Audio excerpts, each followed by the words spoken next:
Fest Night 1. And, it should be a decent little show.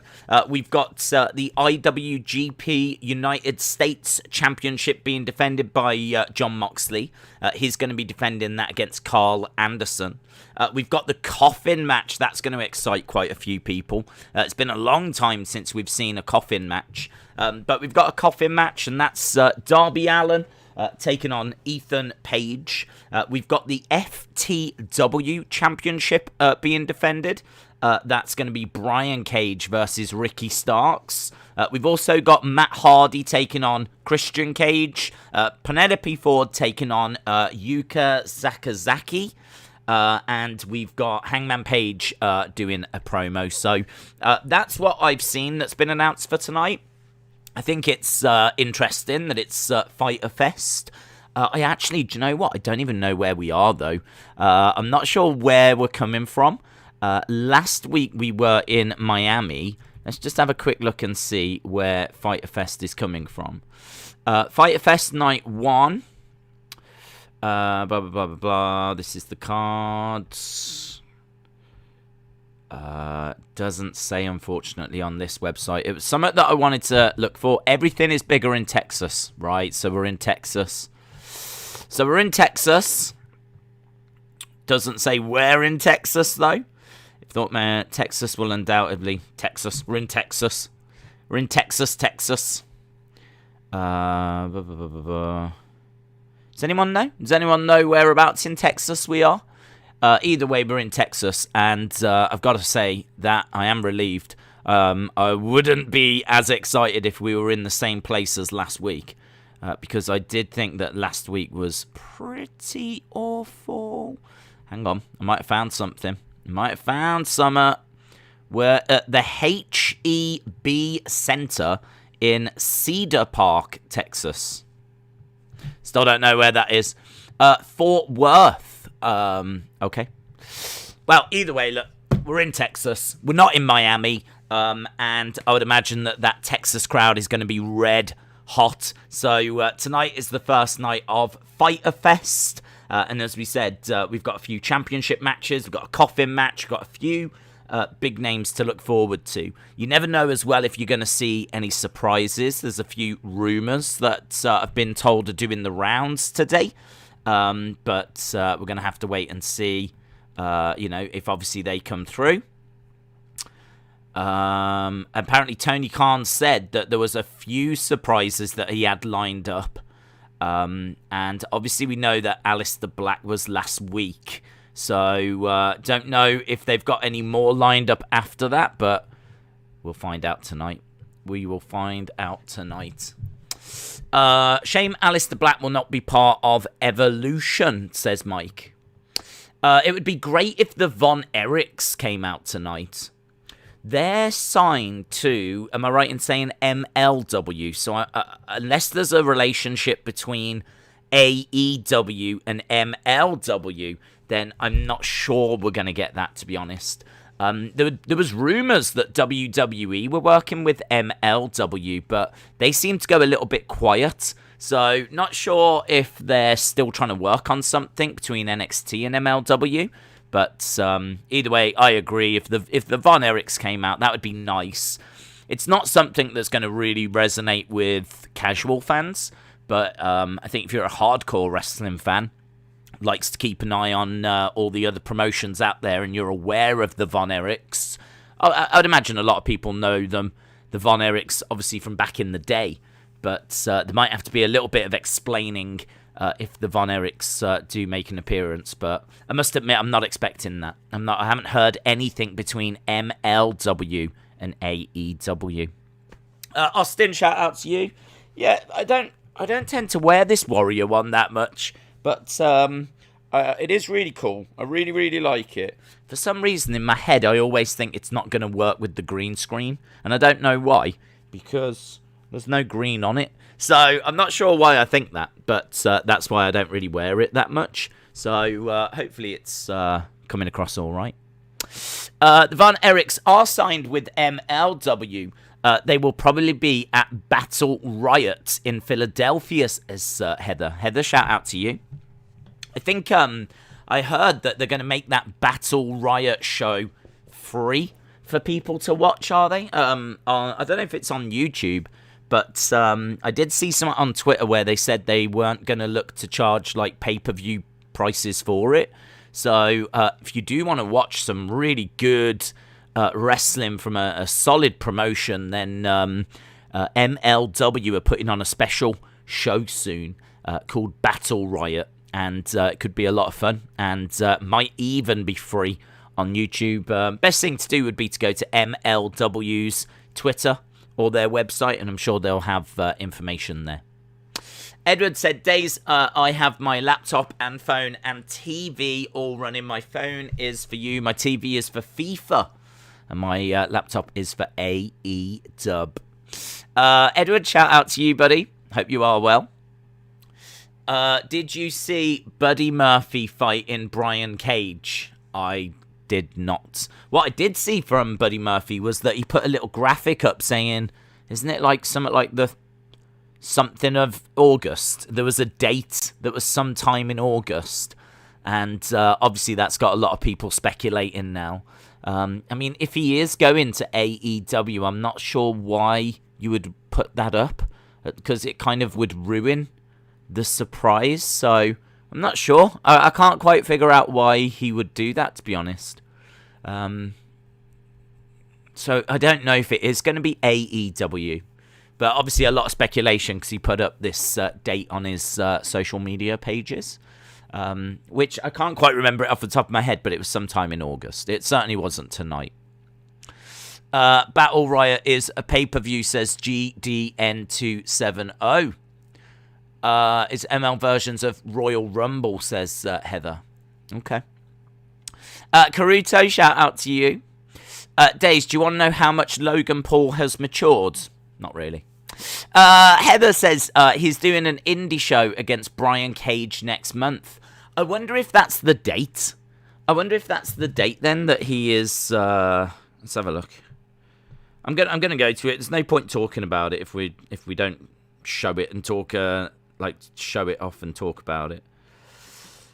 Buddy Murphy said, I wasn't comfortable kissing Aaliyah. I did it because it was my job and to create more drama in the story. That's interesting. Oh, well, there we go. It's his banner.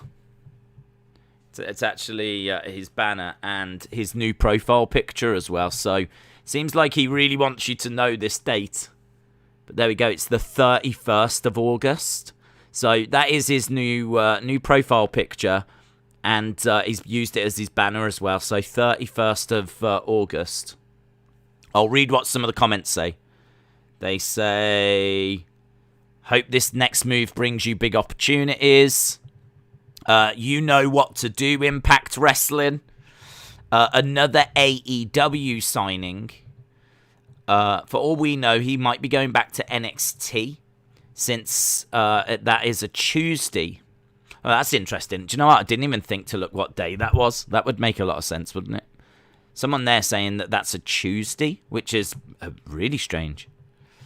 Let's have a quick look. So, 31st of August is... It is a Tuesday. The plot thickens! The plot thickens! I literally just caught a glimpse of it earlier, and, I'm used to so many of these little teases and whatever now. I didn't really think a great deal of it.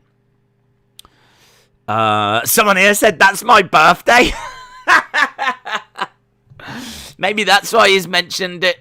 Tyler, maybe he's mentioned it because it's your birthday. People saying I'm excited for you. Right before a Wednesday. Hope to see you in Chicago that week. NXT question mark. AEW signing incoming.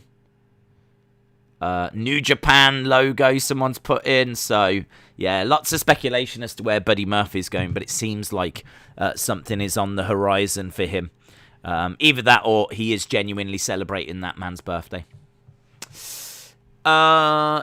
Imagine if it's just his moving day and he's telling the mover that's the day that he wants him to come over. That'd be amazing.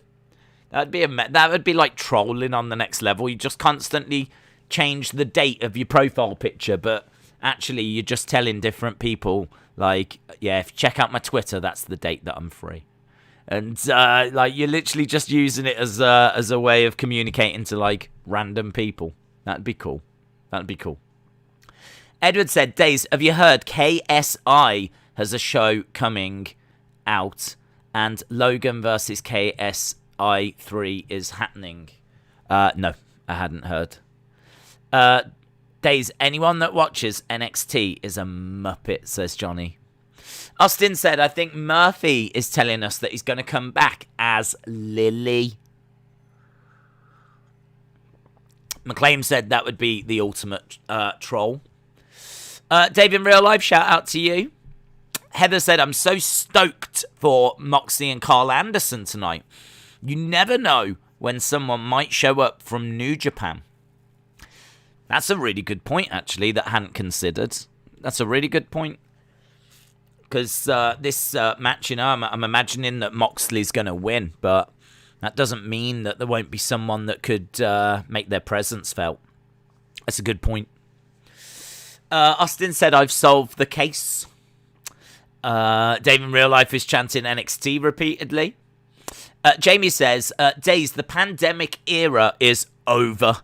Who was the best wrestler of the pandemic era?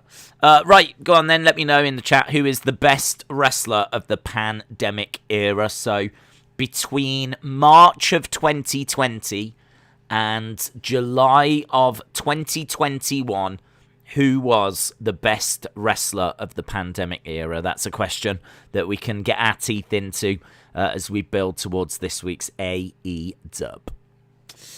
Daniel, shout out to you. Hope you are well. Erectile Dysfunction says, definitely not going to NXT. Otherwise, he wouldn't have to see out his 90-day non-compete clause. Interesting. The people saying Roman. People saying Drew. The only problem with Roman is that he didn't come back till, was it like August? So he did miss like April, May, June, July. In fairness, I mean, he probably missed about 4.5 months. Felt longer. Did feel longer. Like, amazingly, Roman's been back nearly a year. Isn't that amazing? It doesn't feel like that at all. It doesn't feel like that at all. It still feels like he's still relatively fresh. Still feels to me like he's like just come back and we're waiting to, you know, start a couple of new feuds and whatnot. But he's almost been back a year. That has flown. That really has gone very, very quick. So my first thought when it comes to Roman would be, no, he missed a good chunk. He missed WrestleMania. He missed a good chunk of the start of the pandemic. Like, he wasn't around during the Performance Center era. You know, he missed all of that Performance Center era. So, my first thought would be, I'm not sure about Roman. I'm not sure that it would be Roman. But actually, when you think about it, he missed about 4 months or so, and he's been back nearly a year. Roman or Finn, says Andrus. Dave in real life says, ding dong, hello, it's Bailey. London Wyatt says Bailey as well. Austin said, my number 1 would be Drew. My number 2 would be Randy. My number 3 would be Bailey. My number 4 would be Roman. Jack said, I hope Mandy builds her character in NXT. Yeah, so there's a lot of talk that apparently, I think it came from WrestleVotes, that Mandy is in NXT now, and Aaliyah might have gone to the main roster, so it looks like there's been a bit of a swapsy. Which, you know what it's like. You know when you're collecting cards and you've got one that you don't need and you swap it with a friend? They've basically done that. And that's what Vince and Triple H have done, but just with real-life people. And, yeah, I mean, Mandy, in all fairness, I mean, I kind of felt like she was okay in that team with Dana Brooke. I said I thought they should have embraced the sexy muscle friends a little bit more. They didn't seem to refer to them like that was on a poster. That's where that came from. But they never seemed to refer to them on the show as that. And I personally would have done some fun with them. I would have gone with, like, you know, a couple of girls that love the gym, proper into their fitness, I'd probably have them wrestle in like gym attire and like the sweatbands. I probably would have gone that way with them. And then like they love photo shoots and all of this. So I don't know. It just gives them a little something to get their teeth into. And I think you could have done some fun vignettes of them working out together. Maybe they got into some situations at the gym or, I don't know, whatever it might be. And I think you could have done something with that. So I don't think she was, like, completely lost on the main roster. But, I mean, what it does go to show is how little WWE care about tag teams. And we've said this, like, time and time again. Like, we had the NXT call-up where, you know, it was Ember and Shotzi, and boom, before you know it, you blink and, hello, it's Tegan and Shotzi now. And so that team just broken apart, and let's throw these two together instead. And then you've got, like, sexy muscle friends that have now just been pulled apart, and, like, how many NXT tag teams get called up, and then how many tag teams has Chad Gable been in? How many tag teams has Cesaro been in? Like, it's just like, yeah, it's crazy, isn't it, that they just chuck people together if they don't know what to do with them, pull them apart if, like, you know, they feel like it, basically. So even like specialist tag teams, you know, you worry for them. I worry for, like, the Viking Raiders. I don't know what their careers are going to look like. Like, those two are, I should imagine they'll get split apart eventually. I'd imagine they'll get split apart, and one of them might end up getting released, one of them might stick around, or something. Who knows? Honestly, who knows? But I think if you're in a tag team, then this era has not been kind. Let's put it that way. So yeah, I agree. I hope that Mandy goes down and gets her teeth into something. She needs a bit of a gimmick. She needs a bit of an angle. She needs a purpose. Like, it was her and Sonya, and that worked quite well. And then when that broke up, it was her and Otis, and that had potential, but they didn't follow up with it. And then recently it's been her and Dana, and again, that had potential, or maybe not massive potential, but, you know, you could have got some fun out of them. Could have got something fun. Brian said, who do you think will win the Coffin match tonight? I would think Darby Allin.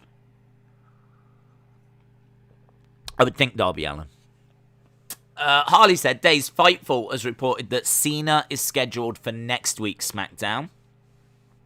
Daniel said, Dave Meltzer said that they're going to bring a big surprise to AEW soon. I wonder who that could be. Daniel Bryan would be unlikely. Dave Meltzer said there's going to be a big surprise soon. We read that one. James Chadwick, shout out to you. Shauna said, I personally think that Vince and Triple H should rotate wrestlers between the three brands every few months just to keep the stories fresh. Harley said, can I just say, look at the men's ladder match. I dare people to tell me that it doesn't have the potential to be the best Money in the Bank ladder match ever. Jim says, Mandy and Dana should have been called Power and Glory. Heather says my number 3 would be Shingo for the pandemic. Iconics debut, asks Braden tonight. Honestly, I don't know. We could get that. It wouldn't surprise me if they went there. What with the fact that Peyton obviously is married to Sean Spears. Sean Spears has been in, you know, pretty much from the start. I would imagine that Peyton has been going backstage and knows a lot of people. I'd imagine she's well liked, well respected. Billie Kay, I think, was doing some excellent work, obviously, in WWE with her comedy character. They probably do need to flesh out that women's division even further. So, yeah, I mean, I think I don't know if you'd bring them in as a tag team, to be honest. You could maybe start a little group. It could be quite interesting if there was a female faction, an all-female faction. You could have Billy. You could have, like, what's Tanara Conti do? Who's she with? Haven't seen her in a while. Is she out injured at the moment? I know she was hanging around like Anna Jay, but I've not seen her for a while. I'm just trying to think, like, could you do something like Tanara Conti, Billy Kay, Peyton Royce sort of faction. You got that kind of NXT connection, ex-WWE connection, which could be quite interesting. So, yeah, I'd potentially bring them in and start to think about something like that. So, if they did come in, I wouldn't be surprised. I don't know. Obviously, they won't be able to use those names that they had in the past. But they're sticking around, obviously, in America. They've been doing their little podcast thing. They don't seem to be too panicked. I've watched a couple of their podcasts. They don't seem to be too panicked, or at least that's not, like, coming across. So I reckon there's something in the works. Yeah. Either that or, they're not hurting for money and, they're just quite happy to let things play out at the moment. But, yeah, it really wouldn't surprise me if they went to AEW. Let's go down to the recent ones. Primo said, I could see the Iconics debuting at Slammiversary, mainly because Impact doesn't have that many big surprises left. They need to pull the trigger on Shayna, says Michael. Pad said, are you going to do a 2K20 career mode? No. Ty Conti is hanging around with Anna and the Dark Order, says Heather. I'd probably break her away from that. I don't think you need her to be... I think the Dark Order's quite bloated. I like it because obviously there's a lot of emotion connected because of Brody. So I don't mind. I don't mind the Dark Order, but I think you could probably do something better or something with Anna. And I would be looking at doing like Anna and the Iconics. That's just like one of the first things that comes to mind when I think about them going to AEW. Is I think they would struggle as a tag team because you don't really have a women's tag division. So you can't really have a women's tag division. So I would probably put them in a faction. And then, have them cause a bit of drama, have them cause a bit of trouble and whatnot. So, yeah, that's just a thought.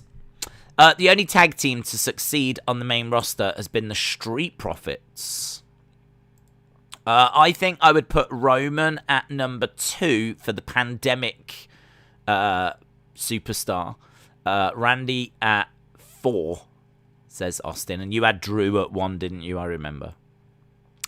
Edward said, I've got a big announcement that's coming in the next couple of weeks. Very cool. Mickie James might be at Slammiversary, as might the Iconics. Well, that's an interesting point, because isn't Mickie James doing something in... NWA? So if she is doing something in NWA, which I think is like an all-women's promotion, I know she had a lot of respect for Billie Kay. I know she had a lot of respect for her, so I think that there's a chance that she might go and she might get used over there or something in the NWA. So just something to keep an eye on. Days, who do you think is next for Kenny? I'm not sure, to be honest, bud. I'm not sure. I think that we are almost certainly looking at Hangman at some point, but I don't know when that's going to happen. They seem to be taking like a slow build with it. So, yeah, it's difficult to say when they're going to pull that trigger. We're actually going to hear from Hangman tonight. So it could be tonight that we find out that he's ready to go. So I think Hangman, but I don't know if they're not going to do something first before Hangman. But, that was, crowd were going crazy. The crowd were dead last week. I thought the crowd were awful in Miami. But the one thing they did pop for, very loud, was Hangman. Hangman is still massively, massively over. Chelsea Green is at Ring of Honor, says Dave. Jim said, AEW should have a women's tag division. Sarah said, do you know the Renegade twins? I don't know. Are they in wrestling or what are they? Jim says Sami Callihan might be next for Kenny this Saturday. Has he got a match at Slammiversary, has he? Is Kenny wrestling this Saturday against Sami? I've not heard that, to be honest. I must admit, I've been a bit disappointed with the Impact stuff. Like, I think it really kind of, when we first found out about it at the start of the year, or just at the end of last year, that Impact and AEW were going to be working together. I don't know about you, but I had like really high hopes that something quite significant was going to come out of it. And to be honest, Kenny's been over and wrestled a couple of matches and he's won their title. But I think what everyone wanted was that Impact versus AEW like pay-per-view. They wanted invasions and things like this. So, I'm sure it can still happen.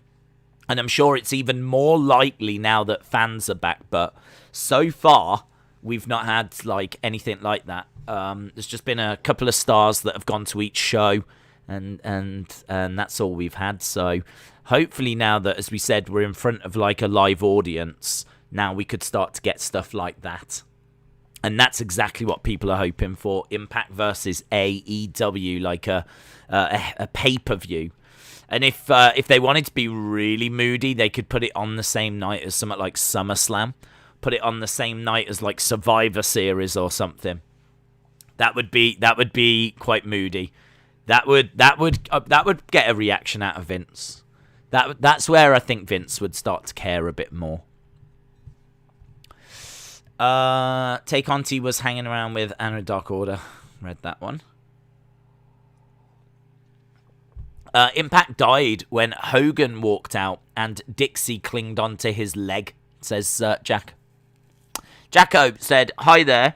How Mandy has been traded to Raw. What do you think will happen to Dana? I feel sorry for Dana. Once again, she's got nothing," says Jacko. That's a really interesting point, That's a really interesting point. I feel really sorry for Dana. I think that Dana is someone that always gives her all. She's not like someone that's going to give you like drama. She's not someone that I think should be like a women's champion or anything, but I don't mind watching her go on to win Money in the Bank or something like this. And, cashing in and how's it going to go. I don't mind seeing her have those kind of moments and opportunities because she's been on the main roster for so long. She's done so much. I mean, like, at one point, she was like the brainiac statistician for Titus Worldwide. Do you remember that? And when she first came up, wasn't she with Emma from NXT? I mean, we're going all the way back to when, like, Emma was on the main roster. And she came up with Dana. And then Dana's hung around with Charlotte. There was a time where it was Dana and Charlotte that were together. Obviously, there's been multiple different tag teams that Dana's been in. Most recent one being with Mandy. And she's someone that's all right in the ring. Like, whenever... If you're going to get a Dana Brooke match, she's going to give her all. She's going to, put on a decent little match. She's someone that's never really had loads of opportunity. She's someone that I agree. I feel sorry for Dana Brooke. I feel sorry for her. I think that her heart's in the right place and she definitely wants to do the right thing. Probably like, Dana Brooke is probably where Liv has been. If you fast forward a few more years, then I think I'll feel the same for Liv as I do for Dana. Right now, Liv is only just really starting to get a bit of a solo career. She's been in that in the Riot Squad. But only now is she really starting to get a little run on her own. So we'll see how all this goes first. But, Liv is someone that gives her all.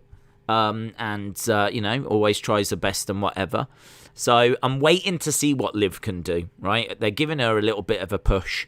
But I kind of feel like Dana is like basically Liv in a few years' time. Like, Dana tries hard. She's heart's in the right place. Seems to be a good person. Like, someone that you'd like to see succeed. Maybe not capable of, like, fantastic matches that, get you out your seat. But someone that's, a solid hand. So, yeah, I agree, man. I agree. I'm on board the Dana Brooke train. I'm totally on board. I hope that she gets something, I hope she gets something. The Renegade Twins are in AEW Dark, says Sarah. Oh. I don't watch any of those ones, to be honest. I only focus on Dynamite. I just think that if they're good enough, then they'll eventually get to Dynamite anyway. So then we'll find out about them. So no, I'm not familiar with them, but I'll keep an eye out for them. NXT is better than Raw, but AEW, it tops them all, says Toxic J. The Iconics did a podcast with Renee last week and stated they would like to remain a tag team. Impact probably need a couple more female tag teams, says Graham. The Iconics will go to Impact. They have a tag team division with tag team titles. Gutted for the Young Bucks. Yeah, the Young Bucks. That's right, Dave, yeah. Thanks, Bunkers. Just don't know if I can wait till Friday. Want to watch it sooner. Yeah, I think we're...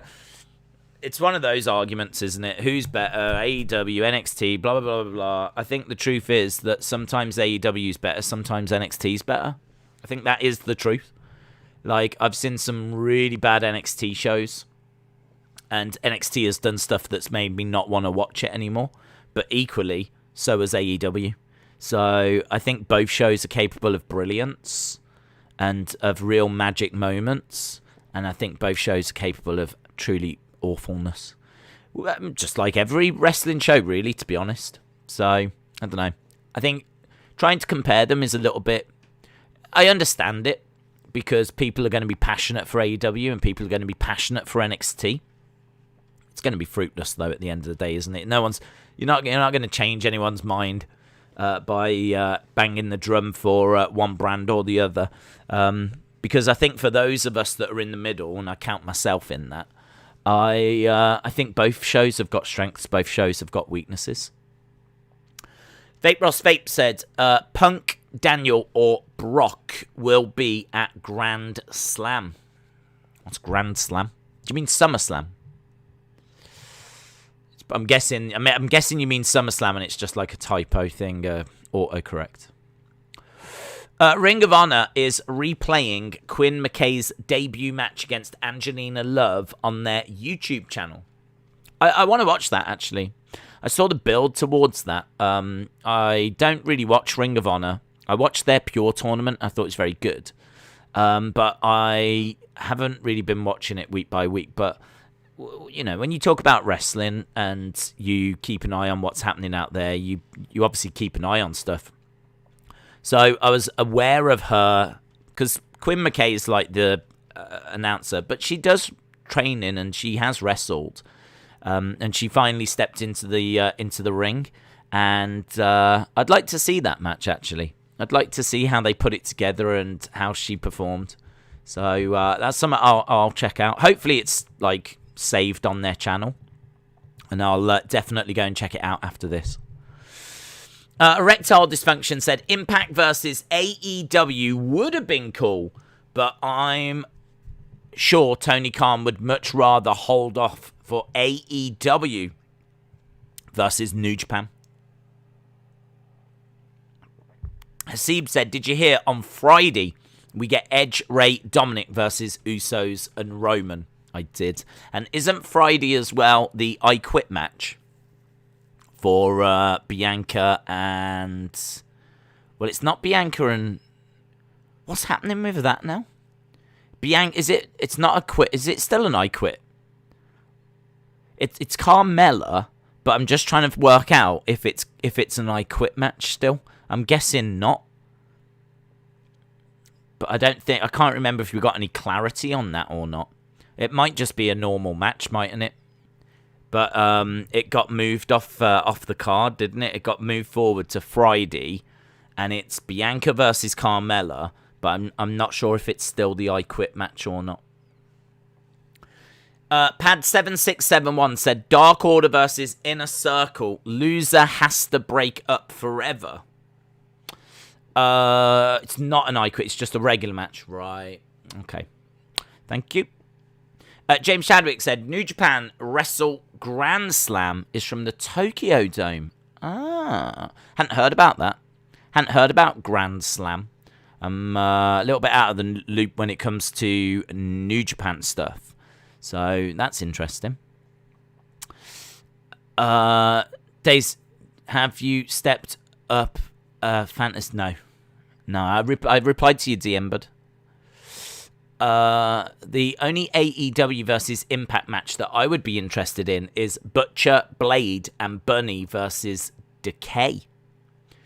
The Future said WWE is boring, AEW is not boring. Brian said maybe I start match instead. Cheesewiz says Austin Bowman bashing streams, it gets so old.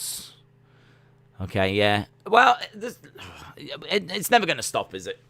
I think you're always going to have on NXT streams and AEW streams people saying that such and such is better and such is better. It is what it is. Asib said we need to do more New Japan. They're good. We can't. Whenever you do New Japan stuff, you get copyright strikes. They are the absolute worst. The worst. Like, worse than AEW when it comes to copyright strikes and all of that. I think it was Sean Ross Sapp that just did a watch-along for Wrestle Kingdom, and he got a copyright strike, and he hadn't done anything wrong. I also got hit with a strike for some footage that was doing the rounds. So what I did was, you might remember months and months and months ago, there was an earthquake that hit one of their shows, and I got the little 2-second footage of the moment the earthquake hit, and it was doing the rounds on Twitter. Everyone was sharing it. There was no sound, and there's no wrestling. It's literally just the building shaking when it hits. So it was more of a news piece, to be honest. Now, under fair use, you should be allowed to do that because you're not showing it because of the wrestling. You're not that program was originally intended as a wrestling show. I'm not showing it for the wrestling. I didn't show any wrestling. I didn't play any audio. I didn't do anything. The clip was being shared on social media. It was 2 seconds long. So the context of the clip has changed. Its original intention was wrestling. It's no longer wrestling now. Now it's newsworthy. Now we're looking at an earthquake and talking about something that happened. The other thing to bear in mind, wasn't monetized. The video was not monetized. It was literally just this has just happened, like a news piece. Like the news. So, under fair use, that should be covered.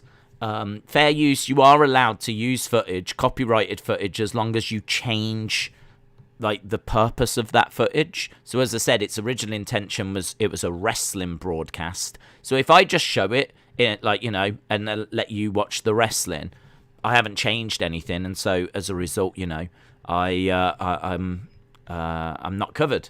But the fact that we were talking about it and we show the clip and the context is this is an earthquake, this is a news piece, that changes the context and you should be all right. Cut a long story short, they just hit me with a copyright strike for a 2-second little clip. So you just can't do anything. I mean, forget, they hit Sean Ross Sapp when he did a watch along and didn't show any footage, which you can't do as well. They don't care about the rules. It seems like New Japan would rather just hit you with a copyright strike, and then if we've got to mop it up after, we'll mop it up after.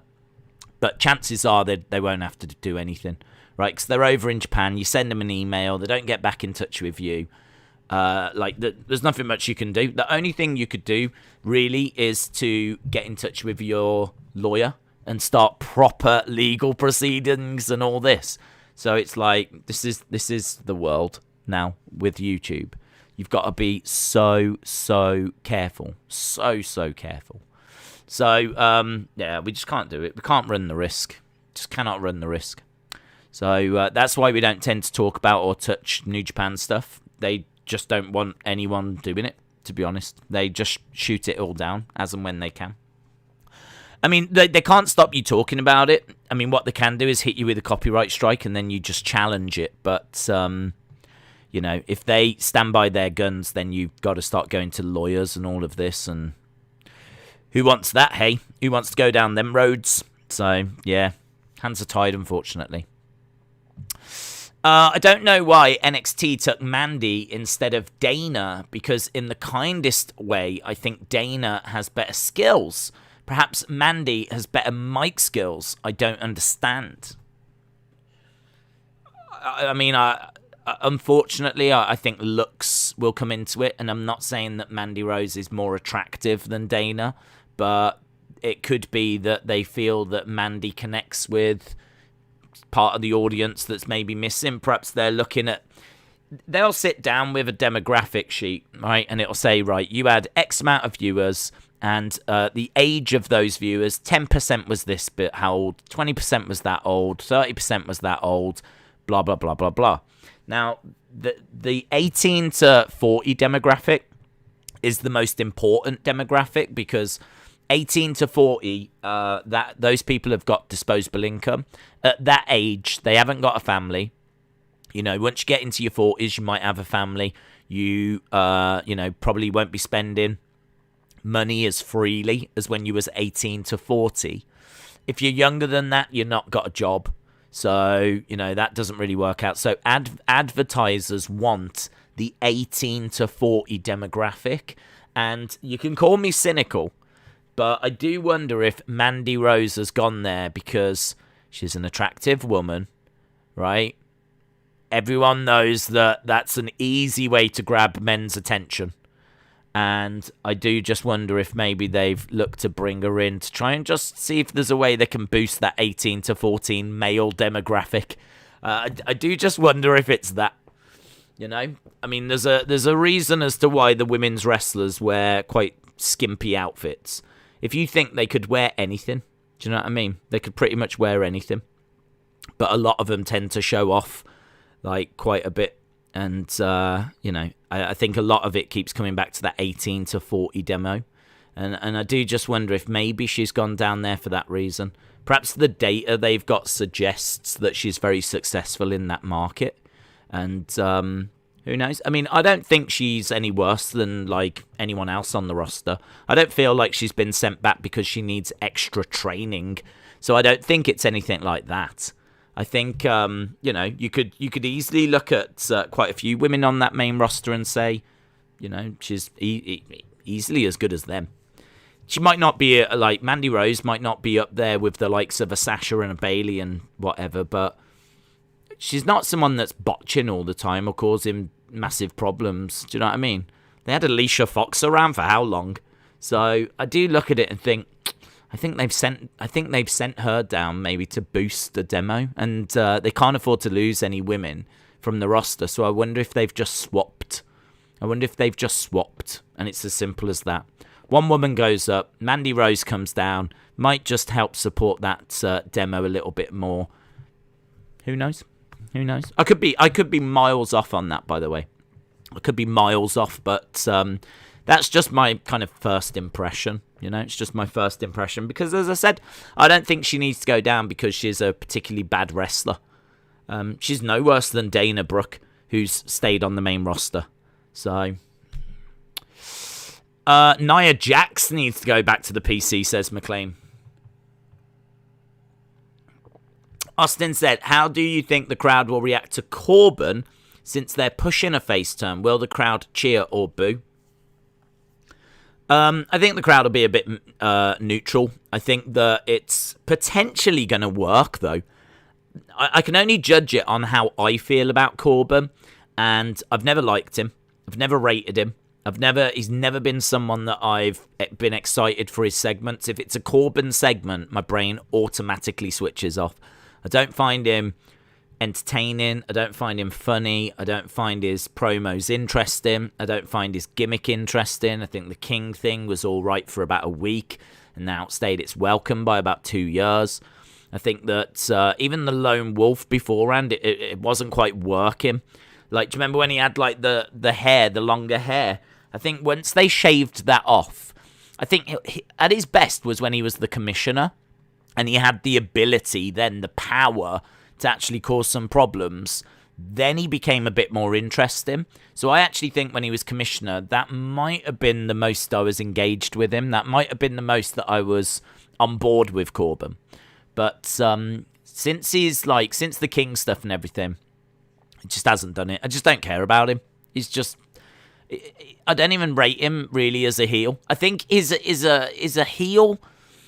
He's definitely a heel. He's someone that I've never considered as a face, to be honest. He just works as a heel, but he's a heel that it's just, to me, is a jobber. And I'm not saying that in a disrespectful way. I don't care about him. And honestly, if he wants a king gimmick and he's just going to put other people over, that's how I would have used him. That's how I would have used him. I would have used him as a jobber. Just low carder, putting other people over. Modern day Brooklyn brawler. He's the king. He's paranoid. Like, he goes around calling himself the king, but all he keeps doing is losing. That's how I would have used Corbin. And I never considered the face turn. So they've turned him face, took the crown off him, and they're actually giving him some backstage segments, and he's all dejected, and he's like, I can't believe it, I've lost everything. And I actually think there's a little something there now. I mean, he's someone that's just all right in the ring. Like, there's not many. If someone was to ask, like, what's the best ever Baron Corbin match, I would struggle, to be honest, to name one. You might have had a decent one with Roman in the past, but considering the amount of time he's been on the main roster, he's not someone that's high on my list of, favourites to watch. But he can do some stuff. Deep Six is cool. End of Days is cool. He's got some decent moves. The bit where he slides out the ring, runs around, and comes back in again, that's decent. He's solid. He's a solid wrestler. Deserves to be in WWE. This isn't I don't know why he's even there conversation. It's a conversation of every gimmick he's had just hasn't landed. His segments don't excite me. So they've turned him face. I feel like there's something there. I'm not sure I've got the confidence that they're good enough to bring it out creatively. I'm not sure I've got confidence in WWE creative to make this work. I've got confidence in Corbin, because I think he's solid. He's a solid, decent worker, but, who could, have a little mid-title run maybe, cause a few problems or whatever, but he's not someone that's ever going to trouble the main event scene, and he's not someone that really has troubled that main event scene. We don't really tend to have jobbers anymore, but I would be looking to use him more in that role. But now I'm not so sure. If we're going to turn him face and we're going to invest in him, this is his time to shine now. This is his time to show us something that we wasn't expecting to see. Because I wasn't expecting to see a face Corbin. I thought they'd keep him heel for life. So I'm intrigued. I think at the moment the turn's not complete. I think what he needs... I think what needs to happen is someone the fans love, and this is a problem because I don't know who that person is, but someone the fans love needs to be in trouble, and Corbin needs to make the save. But I can't put my finger as to who that is. Who did the fans love? Who is the red hot babyface right now? Because I think WWE have got a big problem on that front. Where are the red hot babyfaces? Where are those baby faces that were desperate to see win? I mean, for me, Big E is the person I'd like to see beat Roman, but right now he's not red hot. Big E is not, do you know what I mean? There's nothing really much to... If Big E comes out, you go, right, Big E next. You don't go, here we go, Big E. This is going to be shit. Like, it doesn't hit the same. They need a red hot babyface. They need a babyface that we're all desperate to see. Succeed. It could have been Cesaro, but I think the problem with Cesaro is promos are just not good enough. His promos are not good enough. His in-ring is fine. He can have some fantastic matches. That's never been the issue. But I think when he got to that main event picture, his promos were letting him down. Some of them segments with Cesaro on the mic when it was him and Daniel and Roman, they were not good at all. I really like Cesaro. I don't think he's it. He could have a run with the belt, but I think, your promo game's got to be so much stronger than that. So I can't find this red hot babyface. I mean, I don't know if you bring up someone like Johnny Gargano, or if you have to bring up Adam Cole, or I don't know what you have to do. But basically, Corbin needs to save that person. But until we find that person, it's going to be difficult. Vape Ross Vape said, I wear skimpy outfits to work, and I am a computer tech. It's awkward, and I get glitter in the keyboards. Yeah, but I bet you put a smile on people's faces, so you're doing God's work. That's what you're doing, my friend. So shout out to you, Vape Ross Vape. I wish Cesaro was still a Heyman guy, says Heather. Wrestle with Andy said Days Carrion could be that next big thing. Could be. I mean, he's heel at the moment. He's heel at the moment, and he would need to go to the main roster, and he'd need to establish himself. He could be that next big thing. He could be. You're absolutely right. But I don't know if he's going to be that next big baby face thing, or if he's going to be that next big heel thing. Carrion, I mean, I don't know if it's just... I think he works as both. We've seen him as both. He can either be that kind of stone cold, kind of badass. I could definitely see that. I could definitely see Carrion in that kind of badass, out for himself, doing the right thing, though, kind of a vibe. Or he could also just be an out-and-out heel. I can't see him as a squeaky clean babyface. I can't see that. I think he's either going to be stone cold or he's going to be a heel. But yeah, I think big things definitely ahead for Carrion. Michael, shout out to you. Hope you are well. Robert, shout out to you. Your beard gets longer each day. Beards do that. That is exactly the kind of thing that you would expect from a beard, my friend. Will WWE have a new stage on Friday? I believe they will, yes. So WWE are going to be...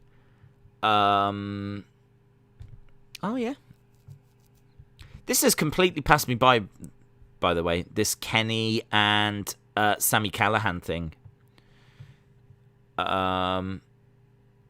Haven't heard. I mean, like, I don't watch Impact anyway, so this one has just passed me by. Let's just read this, because I thought it was meant to be Kenny versus Moose. But it says, speaking of the Impact World Championship, let's not forget that Moose was screwed out of the world title, and he is now enraged. He will now face Chris Sabin, who was taken down from Moose several weeks ago. Sabin wants to show that Moose is not a wrestling god. What will happen when these two collide? Okay. I'm not sure how we got there. Obviously, Impact fans will know.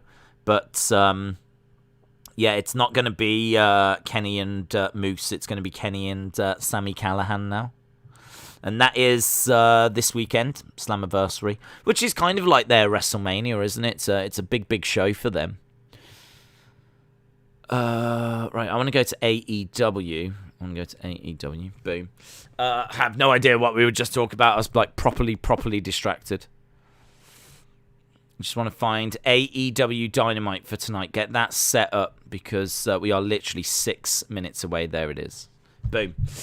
Moose lost at the last pay-per-view. Omega faces Sammy. It's going to be no DQ, says Darth. Shout out to you. Going Go said Kofi is close to being red hot. Agree or no? No. Not red hot. I think Kofi is a babyface, but I think the New Day gimmick is stale. I think that there's a bit of work that needs to be done. I think Kofi needs to. No, I don't think we're anywhere near Kofi Mania, to be honest. I think they want us to be, but I don't feel like we're that close to Kofi Mania before. I think Kofi Mania, part of it was that he'd been on the roster 11 years and had never had that opportunity, and then he does it. Now it's very difficult to recapture that because he was champion just a couple of years ago. Kofi is very likable, but I think the New Day has gone a bit sour.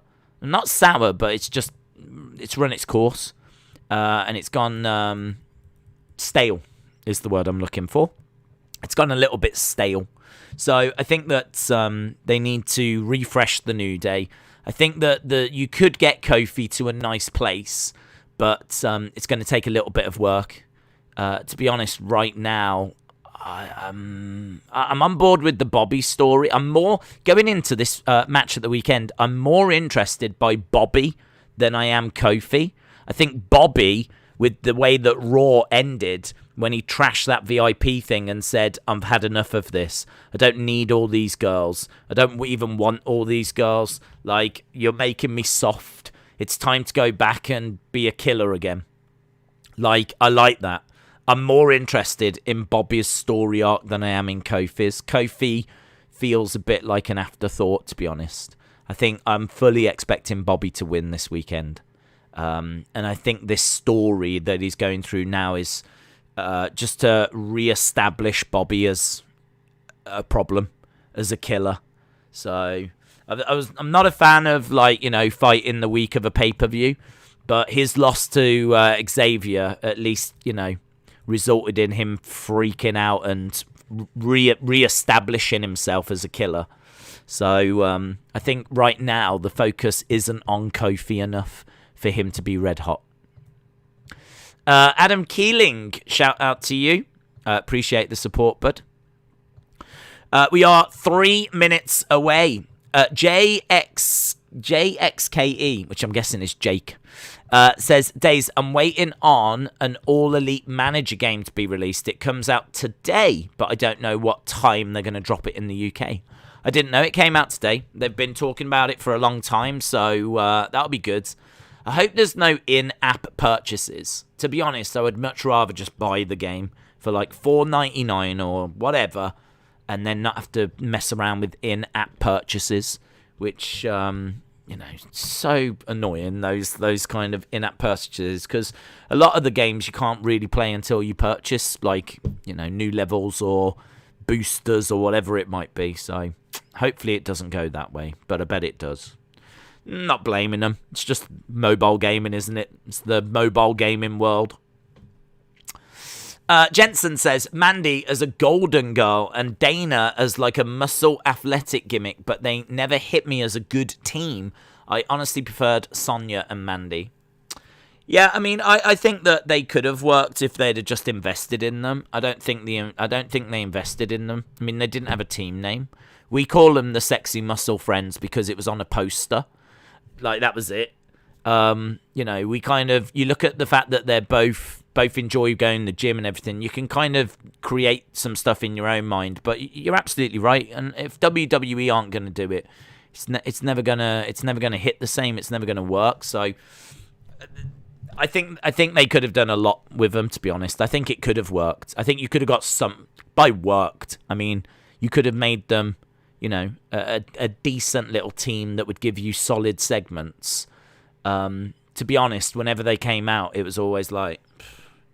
And that's part of the problem. WWE just haven't built up these people enough. They haven't established them. They just get thrown together and it's just like, we're meant to just care.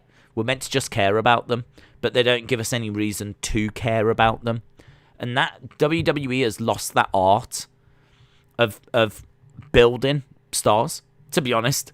Like, it's lost the art. I mean, if you've got a good foundation like Carrion, who looks like an absolute beast, you're off to a bit of a winning start anyway.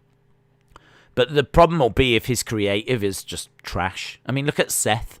I mean, I just don't really care for Seth at all at the moment. And he's a fantastic... I mean, like, he was, like, huge. Do you know what I mean? He's been their champion multiple times. Beast Slayer, all this kind of stuff. Kingslayer. I mean, Seth Rollins is one of the best wrestlers of this generation, and they've managed to get him to a point where I don't care about him. I just don't care.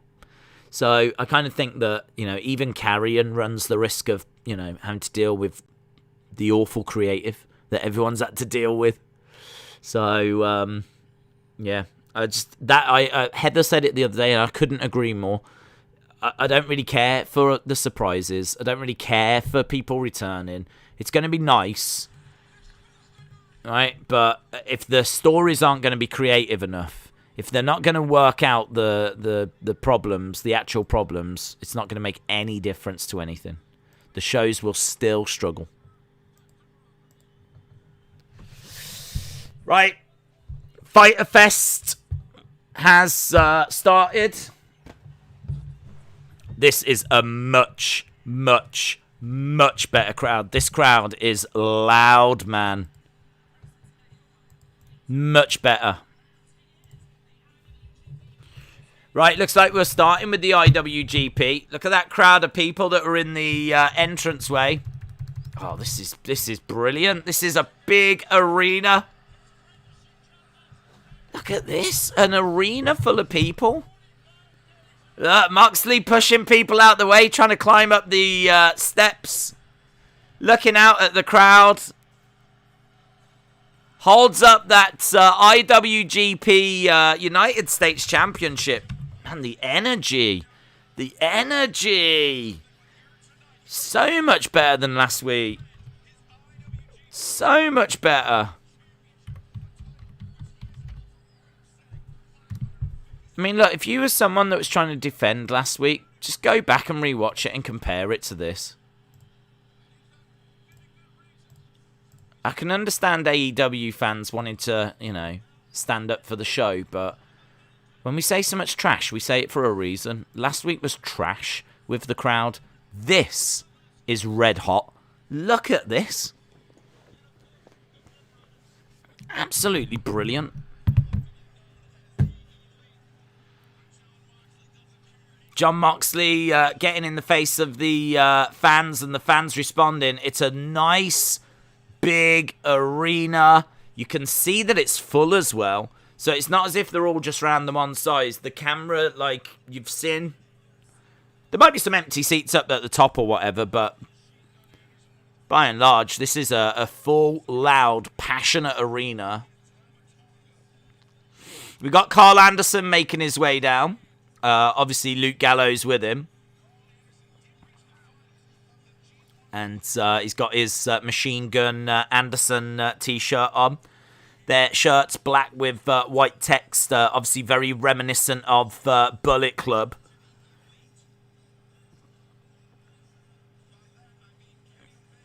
I mean, is there meant to be fireworks there? Because he's just done a whole dance routine and no pyro has gone off.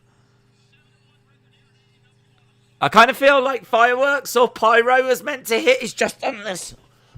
He's just done this, like, really big. Do you know what? If you take the pyro away, it looks quite embarrassing.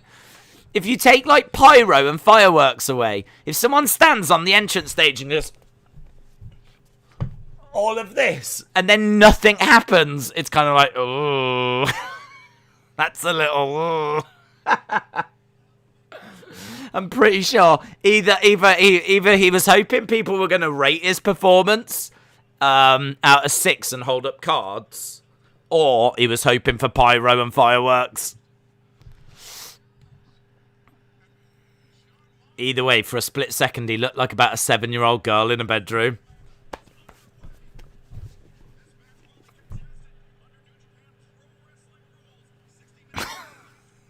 Right, we're underway with Anderson and Moxley. We've got Gallows and Kingston fighting in the crowd. Big boot there by Anderson. Quite a few signs as well. It's got there's a little Attitude Era vibe to this, you know. Just a little Attitude Era vibe. We weren't seeing tons of signs. Big Moxley chant. We weren't seeing tons of signs before the pandemic. Quite a few signs in the crowd tonight. Not Attitude Era, though, where pretty much everyone had a sign. But certainly as they were coming down, there was a lot of signs that were being held up. Right now, we've got Moxley and Anderson just throwing in massive forearms to each other. And Anderson goes down to his knees. Against the ropes goes Moxley. Anderson with a European uppercut. And Moxley goes over to the ropes. Just having a look at like some of the shirts that people are wearing. What's quite interesting is they're all kind of wearing different shirts. There's not really a t-shirt that everyone's wearing, if you will. You know, like during Hulkamania, everyone was wearing Hogan shirts. During Austin, everyone was wearing the Austin 316, like the Attitude Era. I'm just having a look, and everyone's got, like, different shirts on. That says to me they probably need to get a killer Hangman Page shirt. I think if they were to release a fantastic Hangman Page shirt, I reckon that would do really, really well. That's the kind of thing that you'd imagine a lot of people would wear.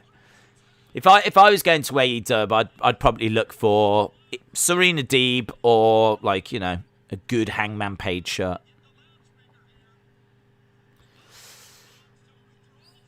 There's a dude in a suit in the entranceway. We are on the entrance ramp.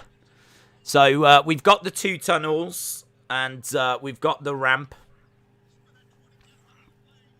Goes down to the ringside area. It doesn't go straight to the ring. We've seen, obviously, we've had a lot of at Daly's place, the stage connected to the ring. It doesn't here. Here you've got the ramp going down to the ringside area. Coffin match coming up tonight as well. That was a brawl between Gallows and Anderson. Okay, we can do that. Oh. Right, on the outside, some chops being laid in by Moxley. This Fyter Fest card for both nights is pay-per-view worthy, and we're getting it for free. Damien, shout out to you. Ryan said this is a really good way to start the show. Yeah, I like it so far. Going over some forearm strikes coming in, people with their phones. And they're fighting on the outside. Dragging him back to the ring. And Moxley looking to jump up. Nice cutter. Against the ropes. Single leg drop kick by Anderson. And Moxley goes out the ring. There should have been a count out for how long they were outside the ring, says Chris. Yeah, that's true. We probably did max out the 10.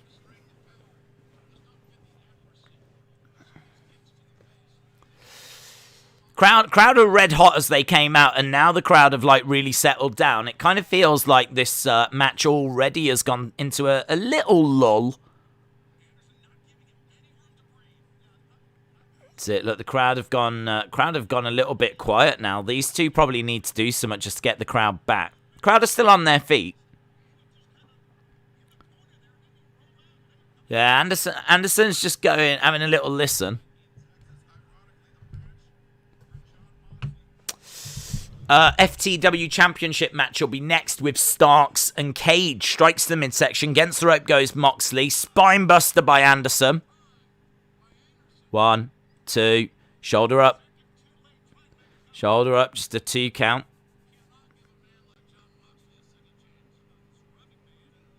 Here we go. Anderson climbing up. SmackDown and Money in the Bank are going to be in Texas. Hopefully the crowd will be as great as this one. Well, they've just gone a touch quiet. Yeah, they're coming back into it now.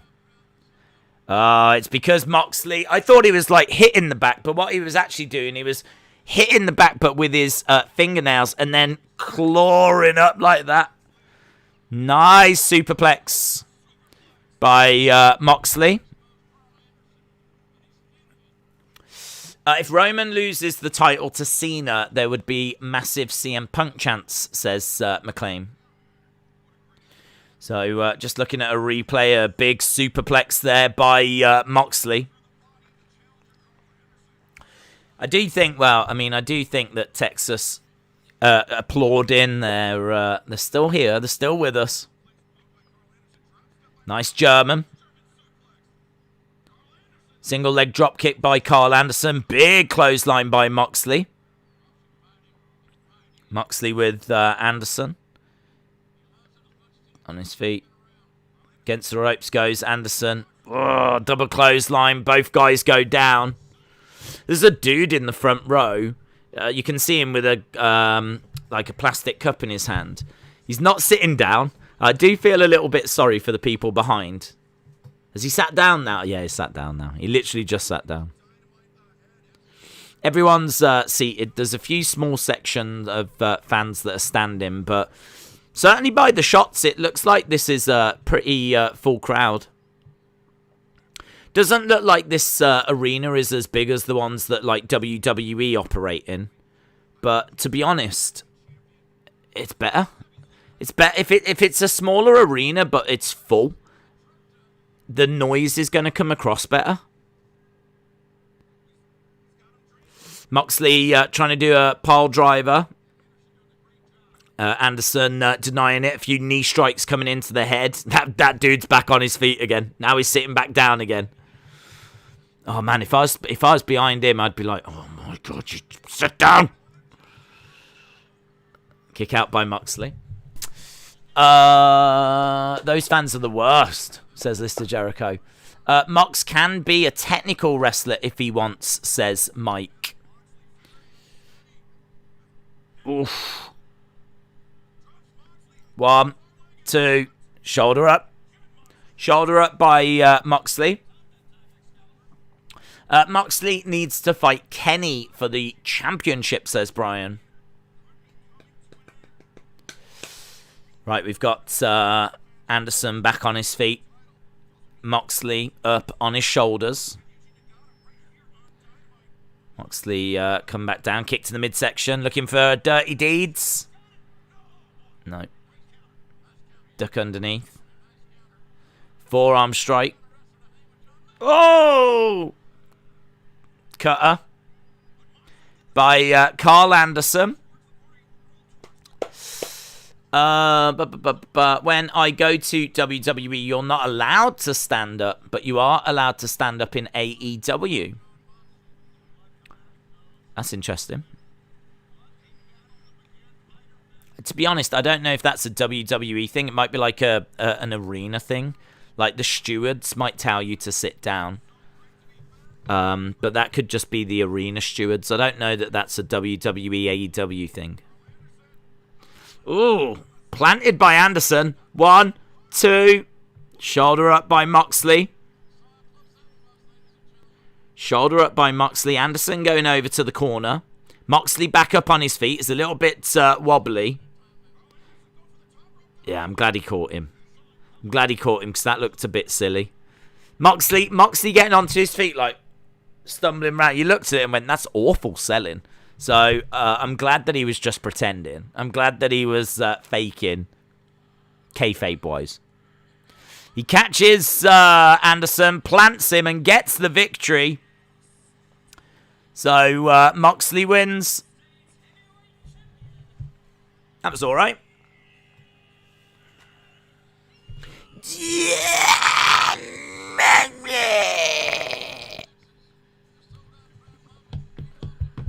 Mox unscripted violence, says the sign. So there we go. Fyter Fest is up and running. I think the guy standing up that you was talking about has a shirt that says something about Bruiser Brody. Listen, if he does, he's allowed to stand up then. If he's such a wrestling fan that he's got a Bruiser Brody shirt on, let him stand up. That dude's got an Austin 316 cap. He's a fan of our very own Austin 316. Right. Not sure that there is going to be any New Japan stars coming out because already we've got a graphic for the Coffin match. So that's the end of the first match. I thought it was decent.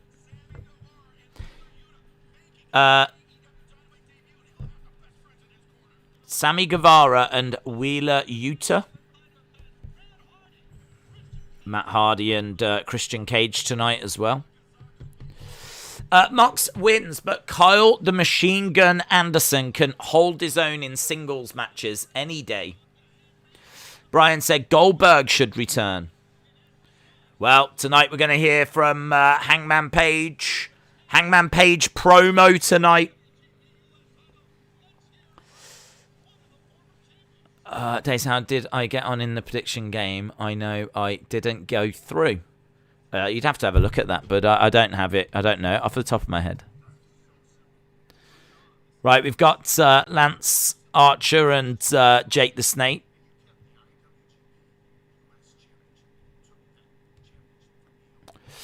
Wheeler Yuta is a new signee from New Japan. I didn't know who he was.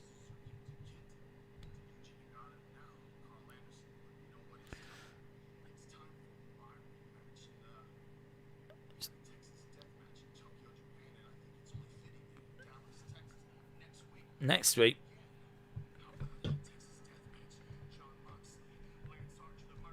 So, John Moxley, Lance Archer next week, apparently, in a Texas death match.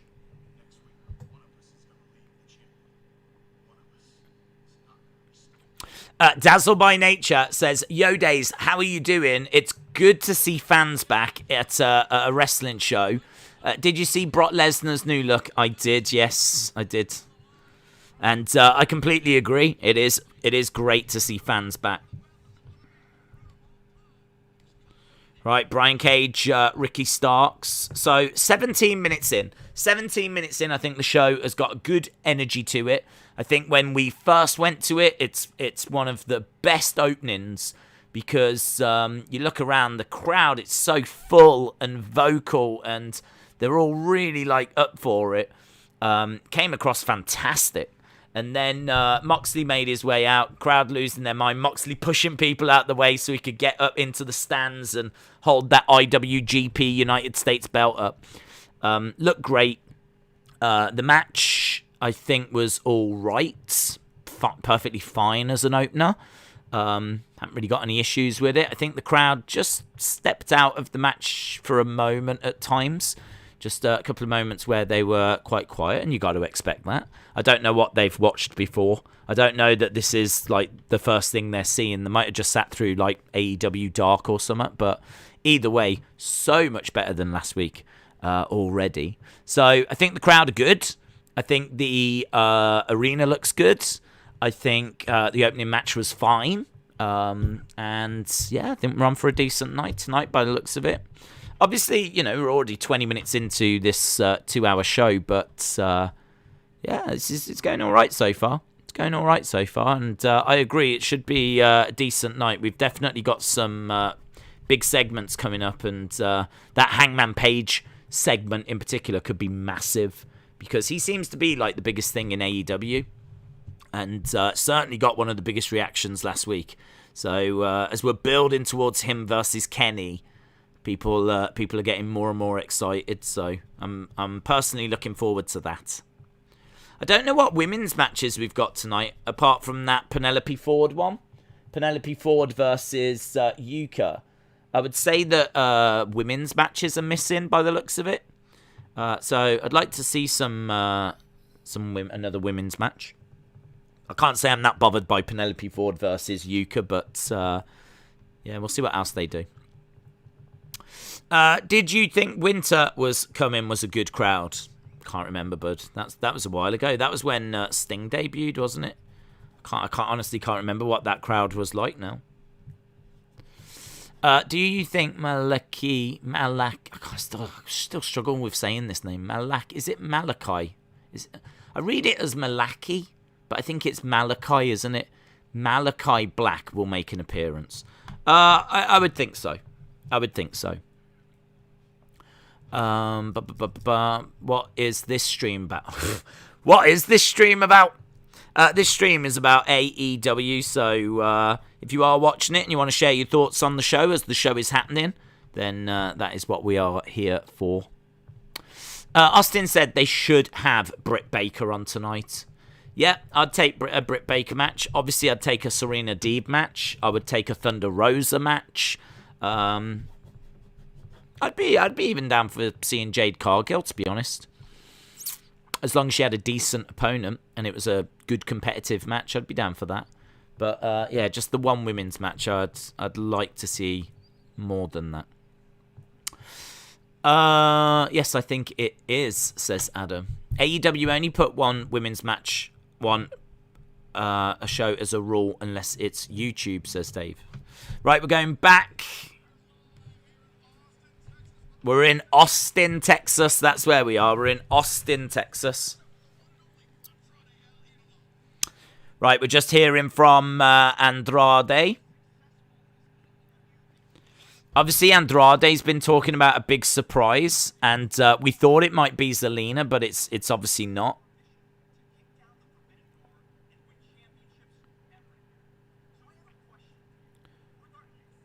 Alex, wait.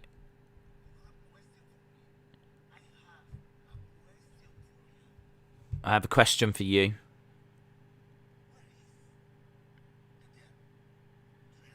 Where is Death Triangle?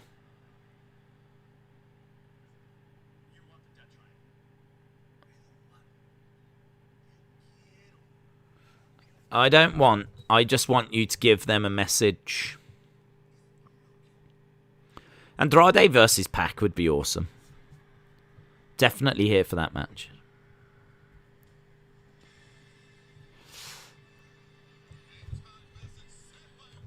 Okay.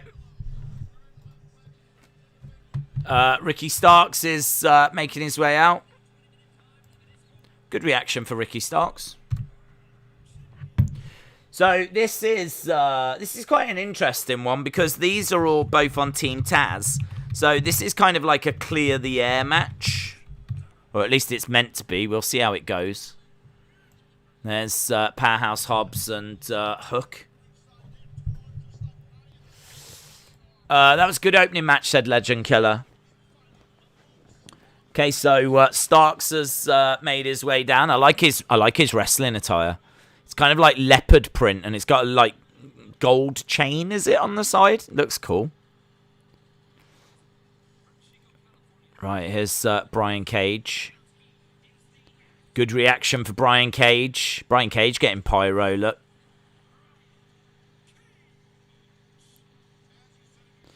Brian Cage, and I like the fact that his name is all in orange as well. The background for his name, when the graphic came up, is all in orange.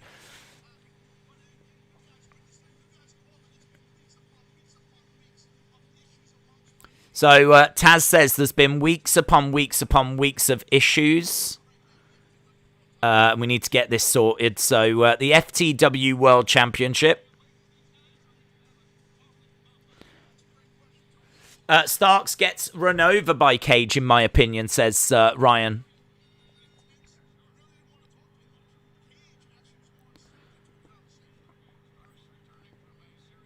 I like Starks. I think Starks. I think his ring attire looks good, man. I wish his boots were leopard print rather than just white boots. So I wish his boots matched his trunks and his knee pads, but his trunks and his knee pads look great. Little sloppy. You can get an AEW crate. So if you are an AEW fan, you can go to allelitecrate.com and they'll send... That's good, isn't it? That's pretty cool. Imagine if you're like a hardcore AEW fan and you can sign up to AEW Crate and they'll send a crate and it's going to have like pin badges, a t-shirt, all that kind of stuff. It's good. Brian Cage hurling Ricky Starks around, and Starks on that top turnbuckle, getting him kicked in the midsection, comes crashing down on the ropes, and Cage shaking that top rope. And now Brian Cage has picked up Ricky Starks. He's got him up on his shoulder. Power slam. Jonathan says, Malachi means my messenger, so black or evil. Huh? Malachi means my messenger, so black or evil. I don't know what that means. I don't know what that means, dude. Malachi means my messenger. Got you with that, but I don't know what you mean by so black or evil.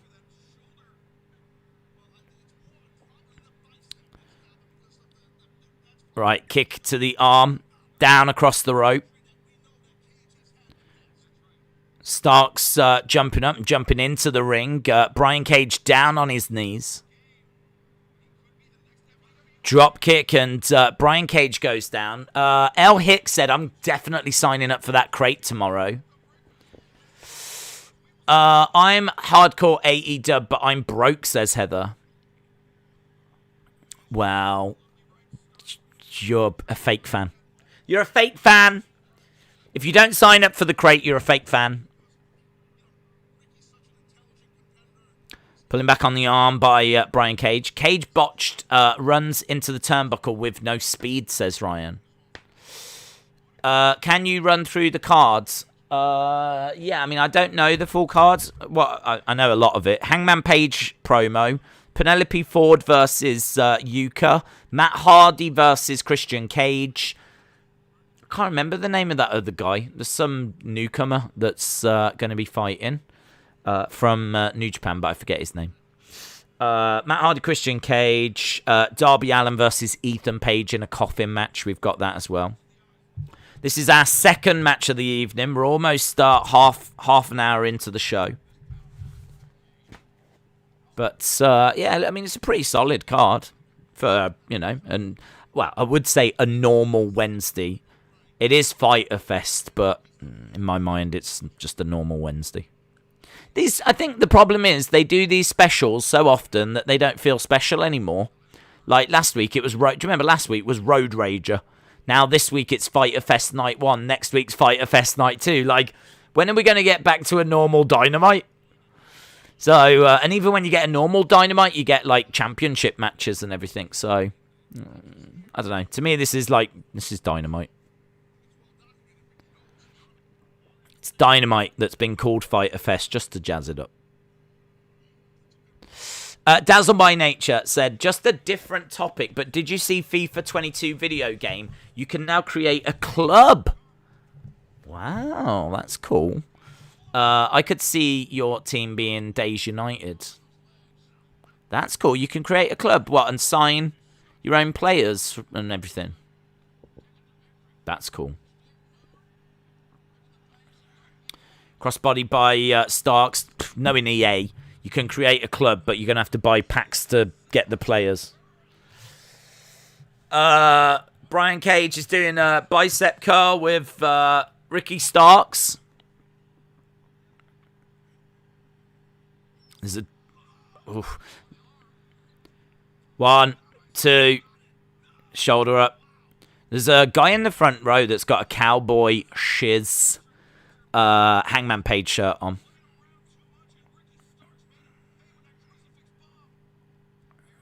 Against the ropes goes Brian Cage. Shoulder tackle, and Ricky Starks goes down. Starks rolls out the ring.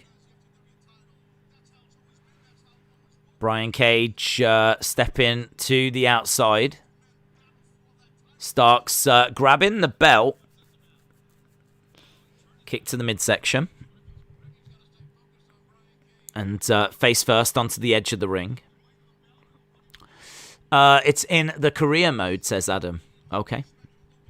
Dave said, FIFA 21 just bored me, so I'm not going to bother with FIFA 22. Unbroken said, the coffin match is cliche. It's another bad idea in light of current events. I must admit, I didn't consider it in respect to current events.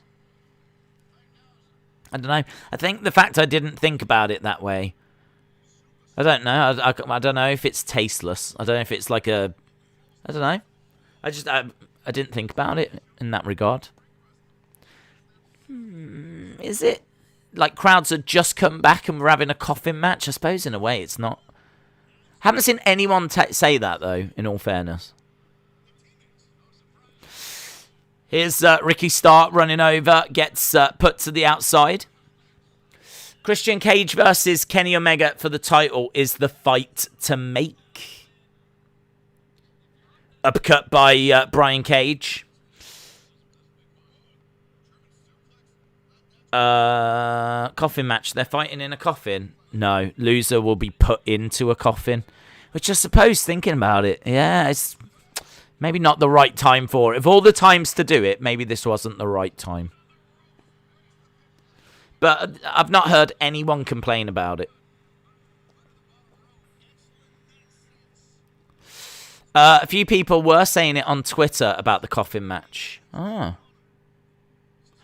Brian Cage has got Ricky Starks up on the shoulders. Ricky Starks comes down. Whoa, looked like he was going for a DDT. Lovely super kick by Brian Cage. Almost took off Ricky Starks' head. 2. Shoulder up. Shoulder up. Ricky Starks hanging on. There's people in the crowd. Look, there's a woman in pink. There's a woman in pink that just jumped up and she was like, she was letting everyone else know. If you didn't know, it's a 2. It's 2, everyone. It was a 2. I just watched it. The referee, it was a 2. It's a good job she's there. How would anyone know what's happening? Ricky Starks, strike to the back of Brian Cage. He's grabbed Brian Cage, looking for a sit-down powerbomb. Feels that way. And it is that way. 1, 2.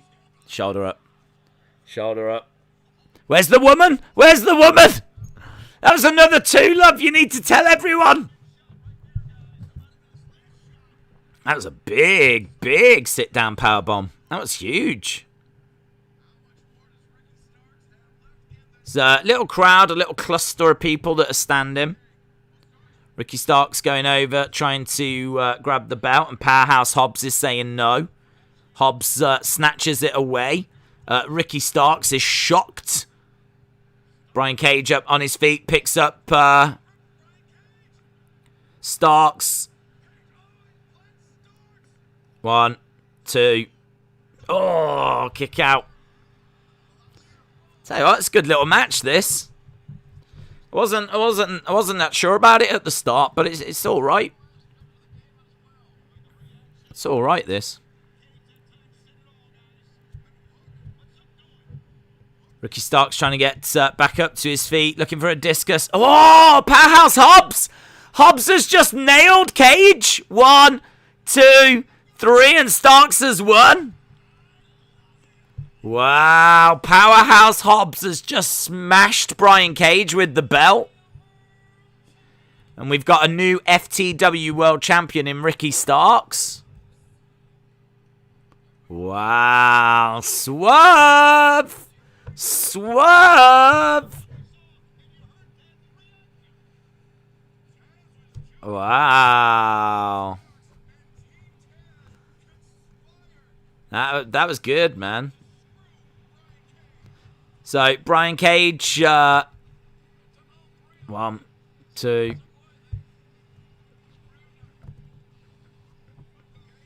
Fair play. I mean, I've got to say, I think this is one of the best Dynamite's Fyter Fests I've seen from AEW in a long, long time so far. Opening match was fine. Crowd are great. Second match has a nice swerve.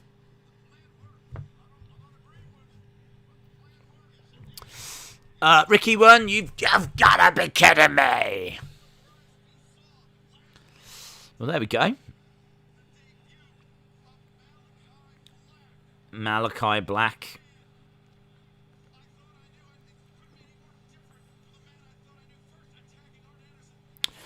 Brian Cage has been fired from Team Taz. We're getting some breaking news coming through.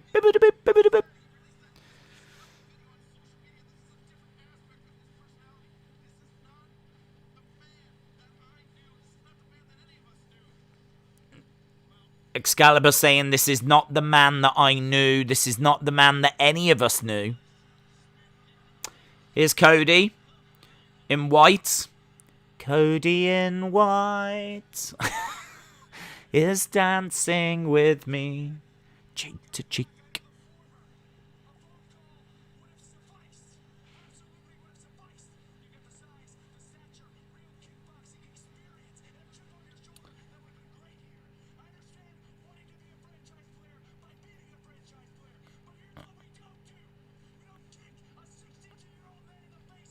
We don't kick a 62-year-old man in the face.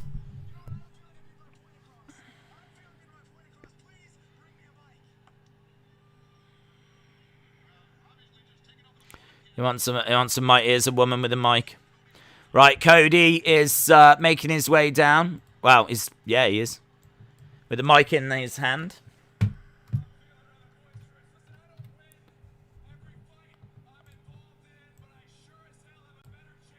Cody, the KFC guy. Matt, he could be the young face of KFC. You're absolutely right.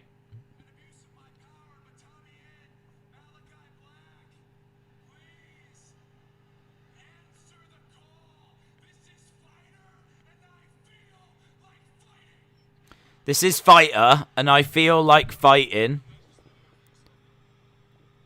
Oh, he's wearing the glasses and everything.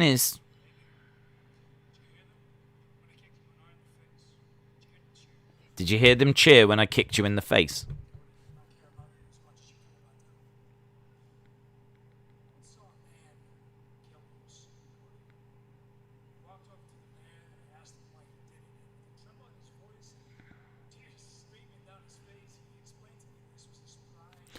Malachi asked for Kanye's eye and Kane's eye, and Kane said, "I'll give it to you."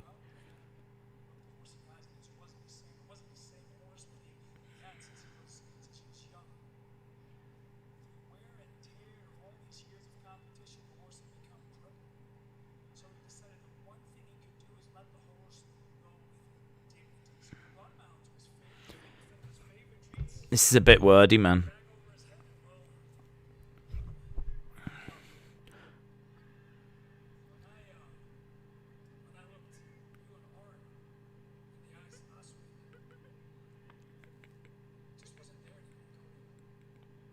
This feels like this is like a live backstage promo.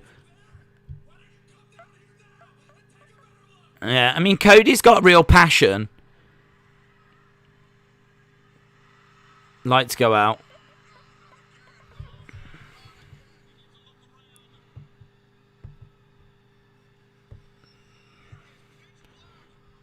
Right, and he's in the ring. Where was he then? And why has he got... Well, I still don't get the eye. I think it's so distracting. I really don't get the eye thing. I think that was a bad move.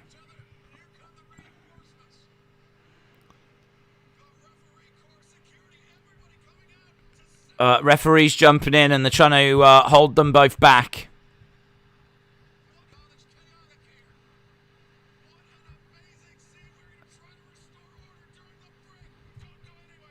Right, we're going to the break. Brawl. Yeah, we'll add it. We'll add it.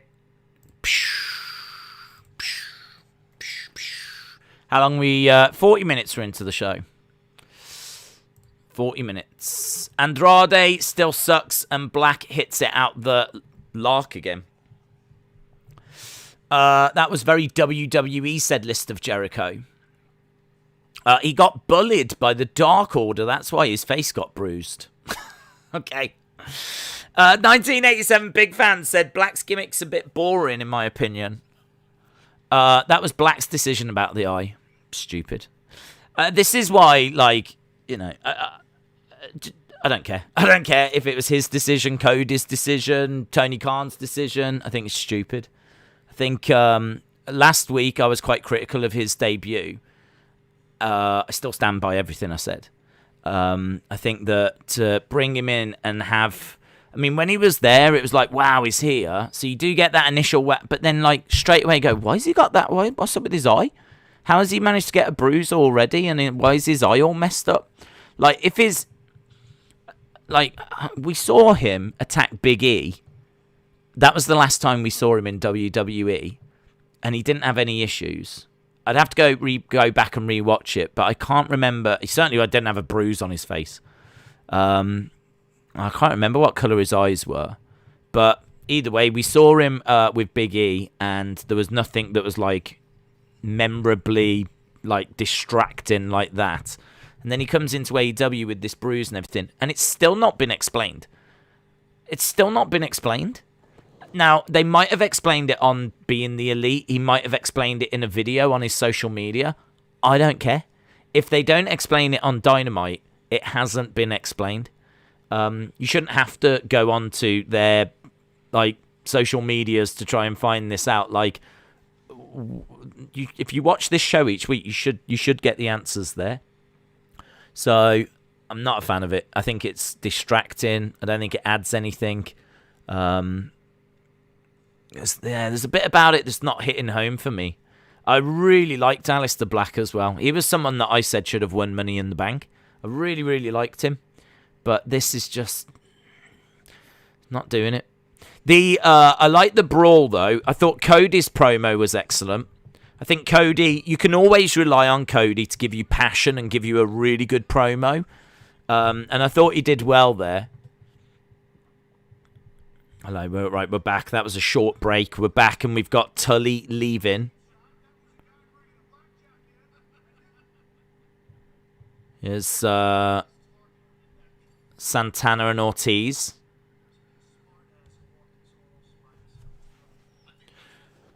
Right, we've got Santana and Ortiz. They've grabbed a hold of Tully.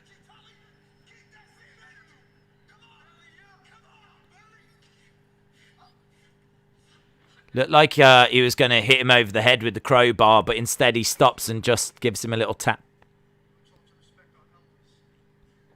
We were taught to respect our elders, and they walk away. Get your boys.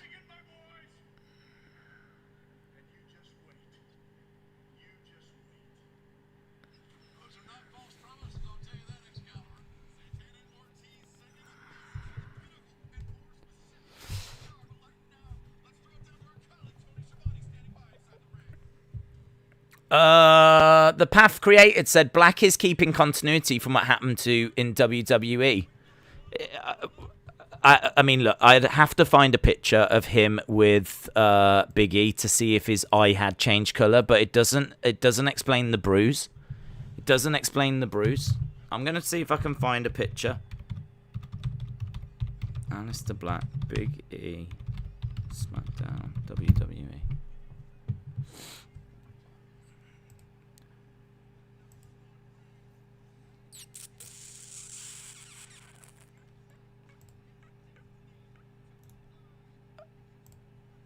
Okay, so I've got an image of Black when he attacked Big E.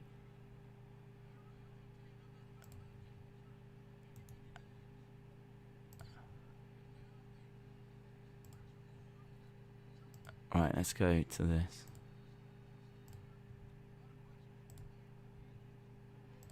So this was from May, and this was the last time that we saw Aleister Black in WWE.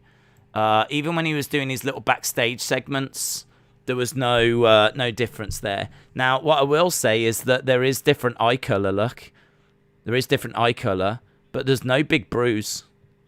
That slight darkness there, that's just shadow. Like there's nothing around the eye. There's no big bruise there. So where's the continuity? Where's the continuity to WWE? That was the last time we saw him in WWE. And now, I mean, how long do you think a bruise sticks around for? Where's the bruise come from?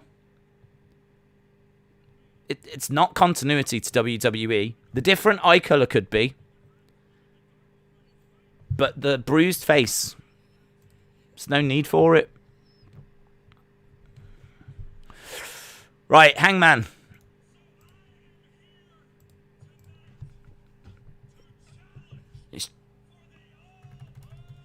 He was about to challenge for the title.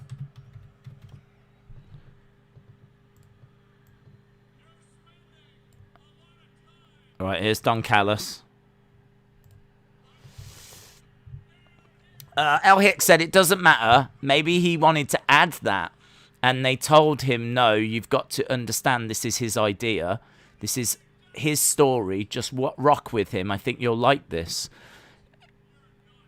No, it makes no difference that this is his idea. Why does that make any difference? Why does that make any difference? Why do you care if it's his idea, Tony's idea, or whatever? A bad idea is a bad idea. It doesn't make any sense. Who cares? Who cares whose idea it is? What is the idea? This is my problem with it. What is the idea? The different coloured eye I can vibe with. right? I can vibe with that. I don't think it's necessary to have that continuity, but if he wants to do that. But the bruise still hasn't been explained. So what's the idea? I hear this a lot, that it's continuity with WWE. First of all, I don't think you need to do that. But second of all, it still doesn't explain the bruise. Anyway, Elite have come down with the Young Bucks and Don Callis. Hangman was literally moments away from saying that he was going to accept to fight for the All Elite Championship. This obviously has been building for a long time. Hangman used to be in the group with the Bucks and Kenny. He was obviously in a tag team with Kenny as well.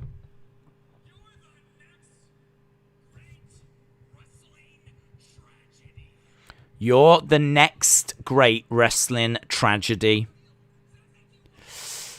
It's been 11 and a half months since the eye attack, which makes it less sense. John said, is this not called Fyter Fest because someone owns the right to that name? Is there some guy named Fyter and it's named after him? No, it's a play on the Fyter Festival that was had to get cancelled. So they were getting in Hangman's face, and Dark Order have come down. So yeah, there was a fighter festival, a music festival. It was very famous and cost a lot of money to go to it, but it was a big scam.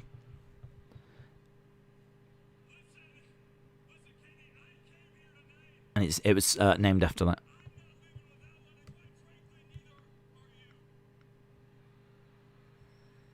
All right, here's Kenny.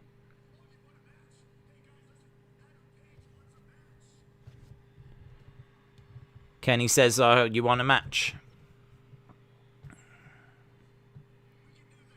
We can do that.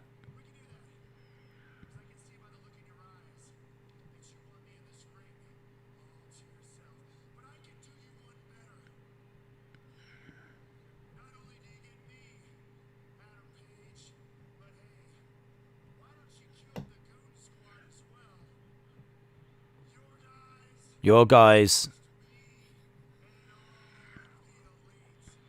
So it looks like we're getting like an Elite versus Dark Order match.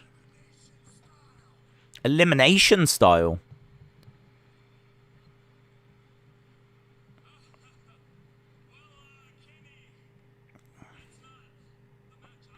That's not the match I wanted.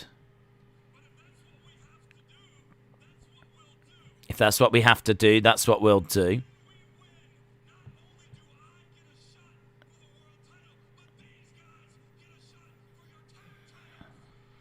That's nice. I like that.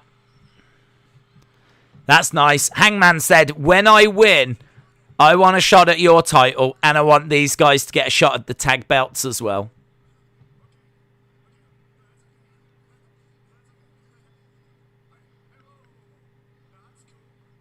Okay, Kenny agrees. Big chant. Big chant for Hangman.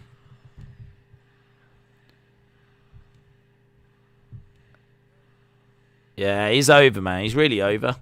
This is a good little segment, this.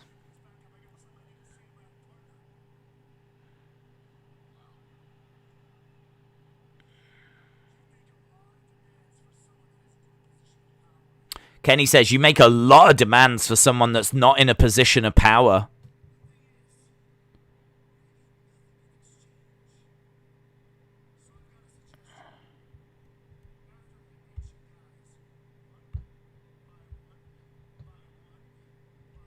After we beat your guys.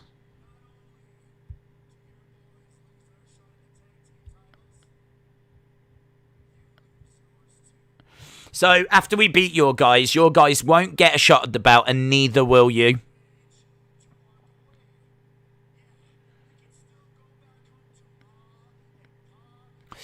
His days on Adderall, never seen him so attentive. Well, this is just a major story, isn't it? When it comes to matches, we can keep an eye on them and still talk. But when it comes to these like promos, There's a lot being said here. This is a big segment.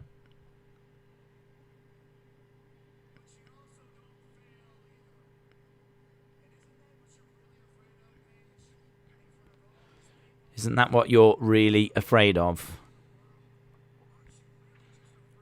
Aren't you afraid to fail? Crowd are chanting again for Hangman.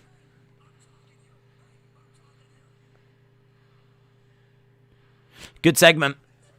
Austin said, I'm really hyped for Hangman versus Omega.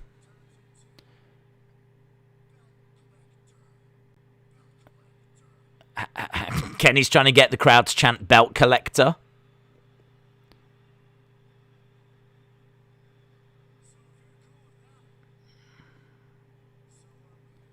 If you're cool with that, then so are we.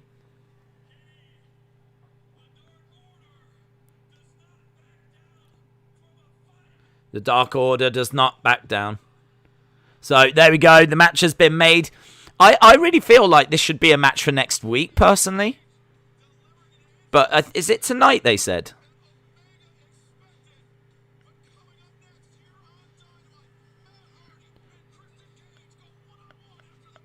Did they say tonight for that? Because that would be a great match for next week. That's your main event for next week sorted. Matt Hardy and Christian Cage coming up. I like it anyway. I like these multi-man matches, elimination style, which I think is brilliant. And the fact it's got so much riding on it. Really good segment that was. Really good. That was probably the thing I was looking forward to the most out of everything. So, yeah, that's why I was paying attention to it. I really like what they're doing with Hangman Page at the moment. Super over. Crowd are absolutely lapping that up. And the crowd are still good as well. Crowd are still good. It's been a decent show, this, you know. Been a really decent show. Really strong segment. Couple of good matches. I thought Cody did really well. Yeah, it's been really solid. Really, really solid. This is one of my... maybe one of my favourite Dynamites of the year. To be honest, I think it's going really, really well tonight. Hardy versus Cage should have been a ladder match to pay tribute to Jeff versus Edge, says Ryan. James Kenny said, I'm only now just tuning into AEW. How has it been? Hopefully you just heard us what we just said. It's been good. I don't think there's any way they could get a 5-man match in within an hour with a Coffin match and Christian versus Hardy. Motix says there's a man dressed as Jesus in the crowd. Well, you know, if he is going to return, there is a chance that he would check out an AEW show. So, can't say I'm that surprised. Tamara said Cage will face Hobbs if he wins. Cage will face Hobbs if he wins. We've had that match, if that's what you're referring to. The belt collector thing they did on the fly because it didn't go very well. And Broken said Matt Hardy can't handle a ladder match at his age. Michael said, I'm glad that was just a straight-up segment and not a brawl. That's a good point.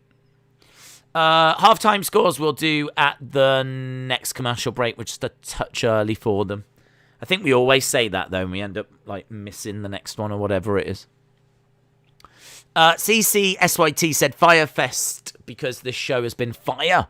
J14 says Jesus is all elite. James Kenny says, we've got any card packs left? Oh, I've got tons, dude. Yeah, got loads. But this is an alright show, so I don't think we need them tonight.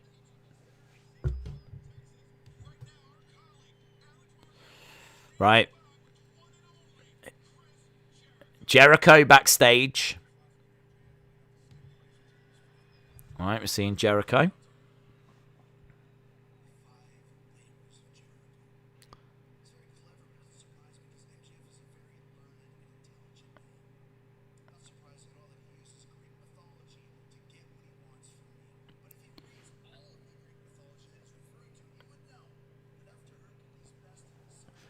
Okay, we're talking about Greek mythology.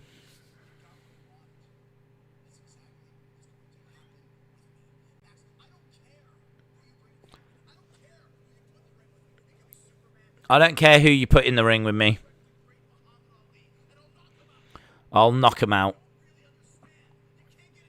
Oh, yeah, MJF has got like a load of people that are going to have matches with Jericho.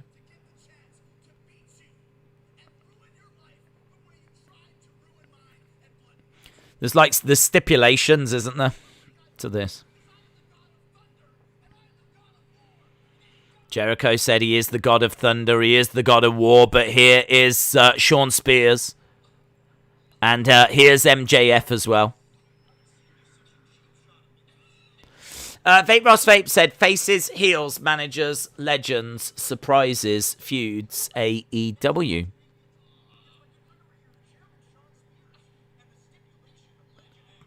That is one furry cushion. That's all I'm thinking right now.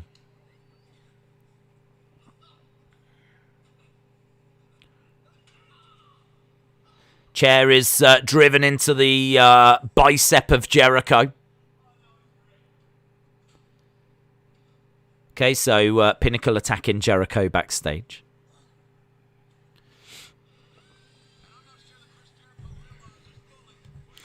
Okay. Matt Hardy, Christian Cage coming up now. Big Money Matt making his way out.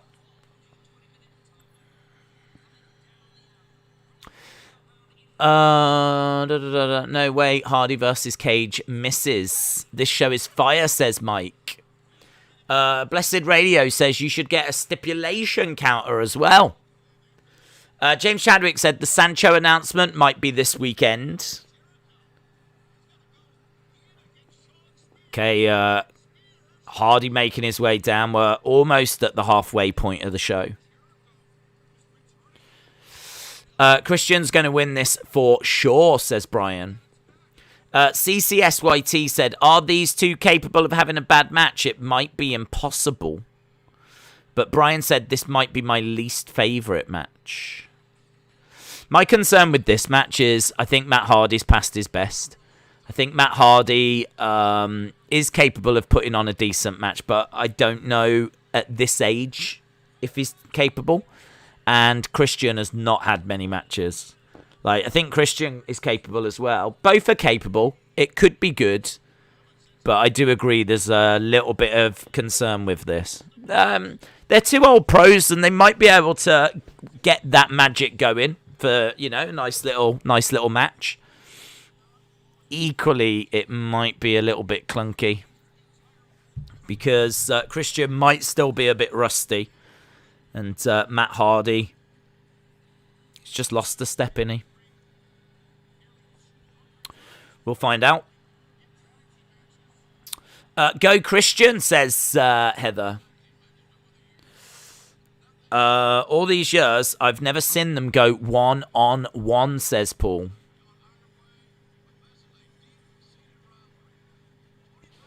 Okay, we've got Matt Hardy in the corner. We've got Christian Cage over by the ropes. We're about to get underway with Hardy and Christian. Crowd are on their feet. They're up for this. Crowd have been great. I know I keep saying it, but it makes such a difference. Right, Hardy stepping forward. Christian saying a few words as well, and we're about to get underway with this. Hardy edging forward.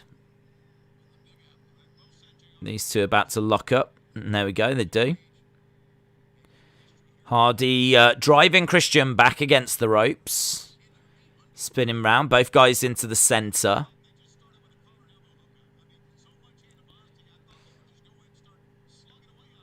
Tony said that he thought they'd just start slugging away. He wasn't expecting a collar and elbow tie-up, but that's how we've started. And Hardy's gone over to the ropes.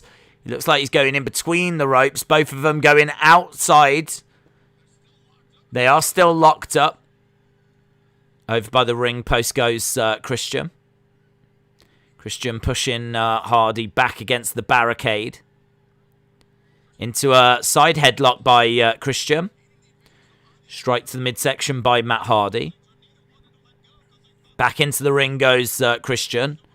And he calls Hardy in. Hardy up onto the edge of the ring. Big strike by Christian. Slides out the ring. Grabs Hardy's leg. Hardy goes face first into the edge of the ring. Into the railing. That was nasty, actually. He seemed to stumble a little bit. So he kind of clipped the bottom of the railing.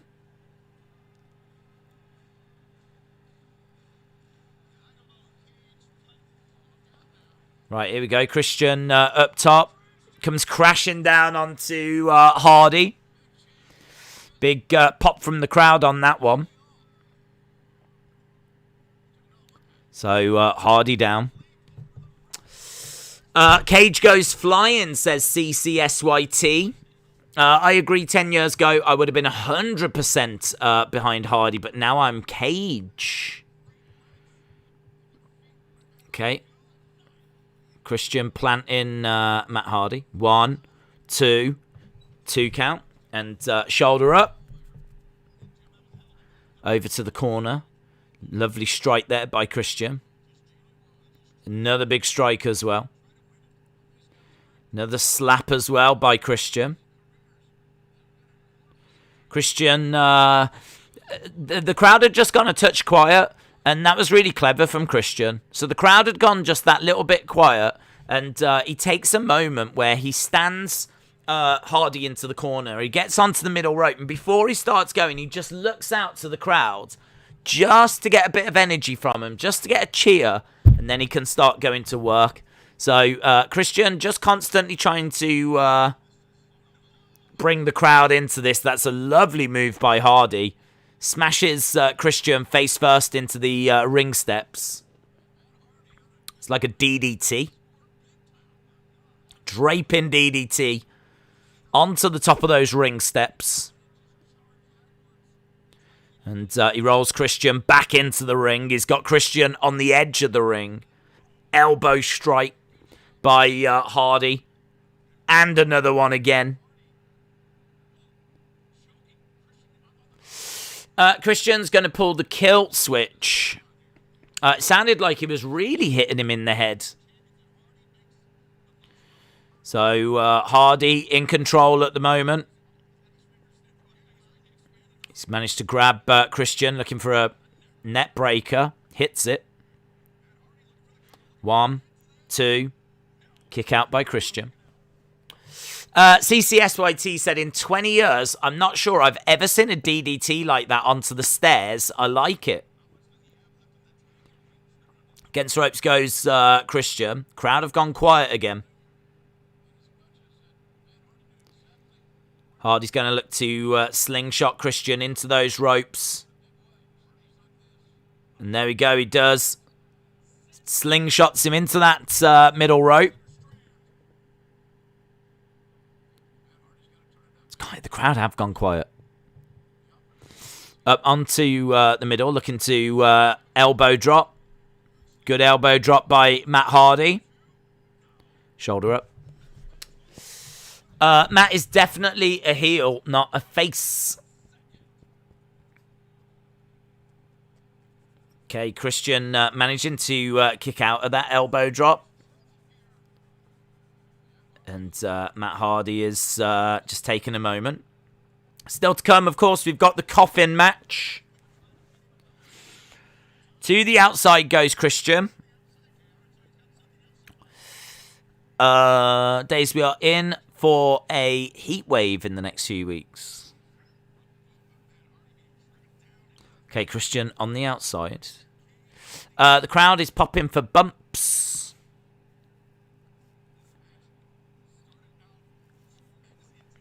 They're quiet.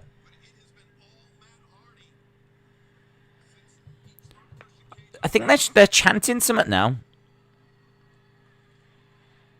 Here we go. It's a dueling chant. So the one part of the crowd are chanting for Matt Hardy. The other part of the crowd are chanting for Christian. Matt gets in and puts his arms out. There's a cheer from the crowd.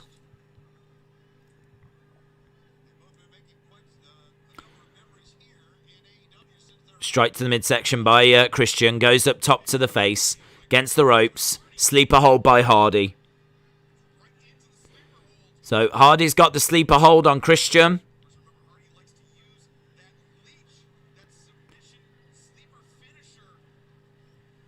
I think this match needed to be shorter than this, to be honest. I kind of feel like this match should have been a nice little quick little number.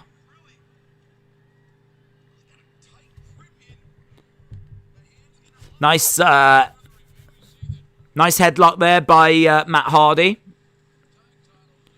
Here's the crowd. The crowd trying to cheer Christian on. They are still with them. The crowd are still with them.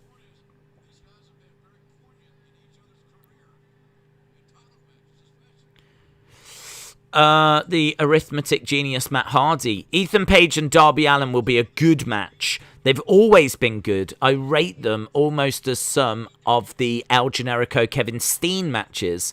It will be a good Darby will go through hell. Lauren said, we're in picture. Oh, okay. I think that's why we keep missing it then. Because we're not. I'm still with full screen with Fight TV.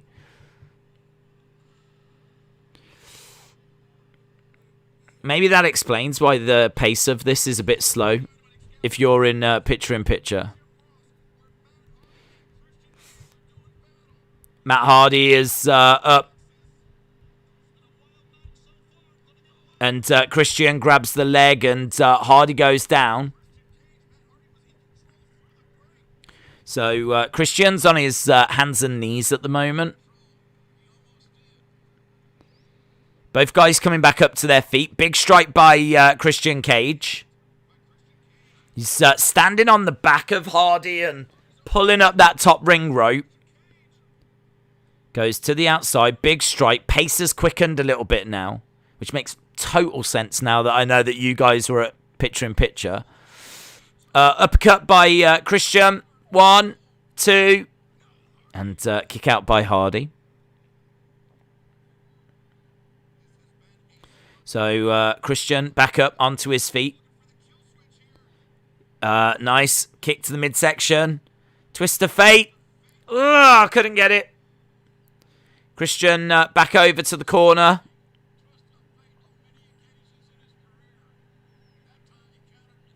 I think these two could do something decent if this was like a pay-per-view match.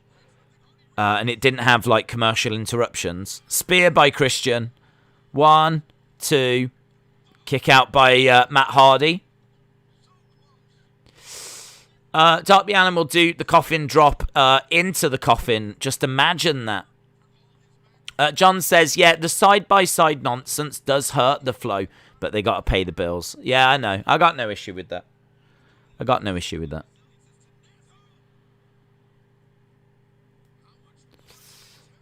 Right, here we go. Christian climbing up.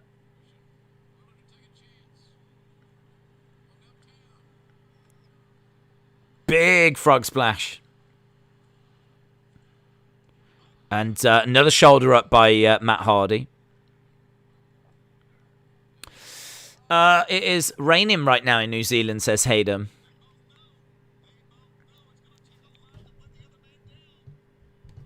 Okay, so both guys are still in this.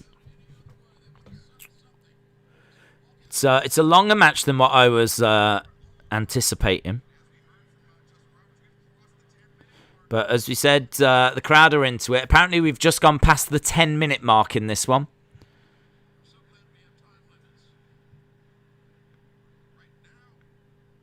I'm so glad we have time limits. That's a weird thing for JR to say. I'm so glad we have time limits. That kind of suggests that he is happy that this isn't going to go for so long. I'm so glad that this can only go so long. I'm so glad we have time limits. It's a weird little comment, that, from JR. Superplex by Matt Hardy. I'm so glad we have time limits. It's a weird comment. 1, 2. I think what he's implying is that this isn't like WWE. Like, if these two are going to battle to a draw, then it could be a draw, and you don't get that in WWE. When was the last time limit draw that you saw in WWE outside of the 1 minute Nikki things? So I think he's kind of saying that. Low blow by Matt Hardy. Referee didn't see. Twist of fate. 1, 2, and shoulder up by Christian. Shoulder up by Christian. Brian said Darby should fight Miro again. Sadney said this is a boring match. CCSYT said not feeling the match then, are you, JR? The Leech. So he's got a submission hold applied, but it's on the outside. Hardy lets it go, gets into the ring. What are we up to? Christian's down. Hardy back up onto his feet. It's cool to see the two wrestlers outside of WWE with a sold-out crowd, says Mr. Johnson.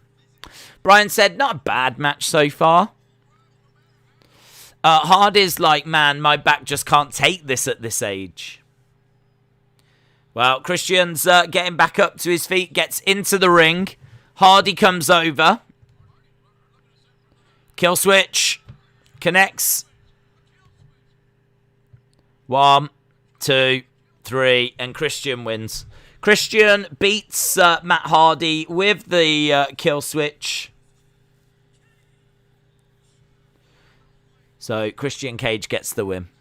Brian said that match was an 8.5. An 8.5. Good match, says let him in. JR mentioning time limits means it might be a draw. The Nikki matches were disrespectful. I've not been watching WWE, but the Nikki thing looks terrible as an outsider that doesn't know the story. In fairness, there isn't a story.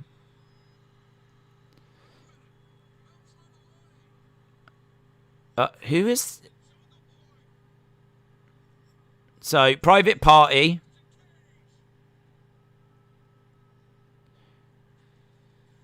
come down to try and help Matt, but Christian's got Jurassic Express. Jungle Boy's a red-hot babyface. Hangman's a red-hot babyface. AEW are definitely doing a better job than WWE when it comes to building babyfaces. Definitely.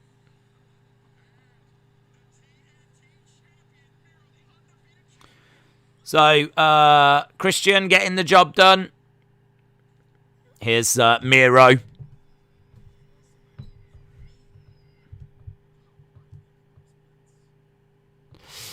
It's Angélico.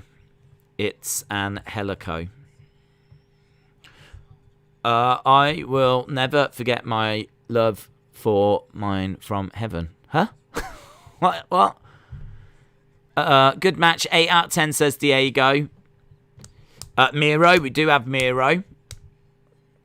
People saying brawl. Yeah. Kill switch always seals the deal, says Brian. They've done phenomenal turning around Miro. Yeah, he's much better now, isn't he? He is much better.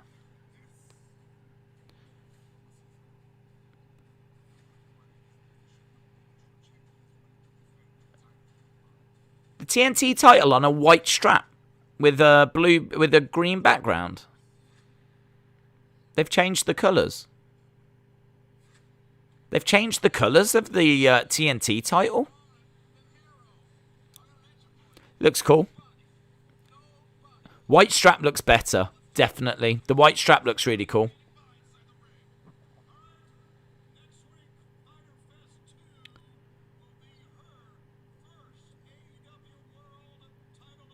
Britt Baker next week. Looks like we're getting Britt Baker.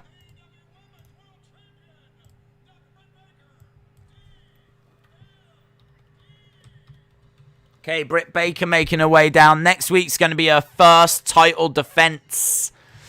Yeah, I like the new belt. Well, it's not a new belt. It's just different colours.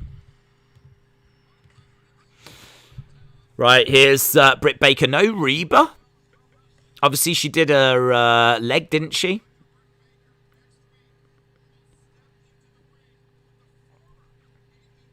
So she won the belt on the 30th of May and she's not defended it.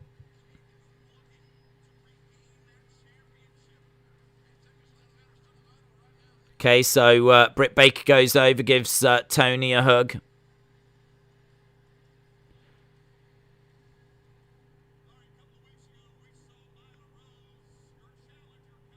So Nyla Rose, Britt Baker next week, Fyter Fest 2. She's got a cool black and red top, a little bit outsiders.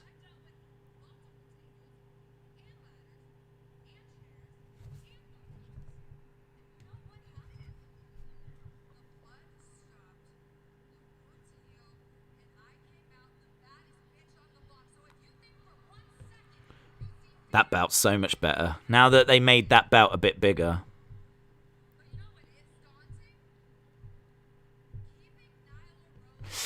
I've got to say, I really like the AEW belts. I agree. I agree. I think the AEW World Championship looks amazing. The women's one, now it's a bit bigger, looks great as well. You don't see belts like that anymore with that kind of oval shape. It's really nice.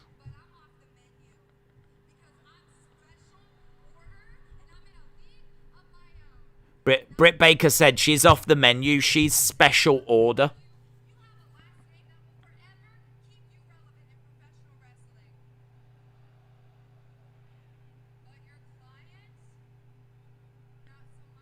She's a really good promo.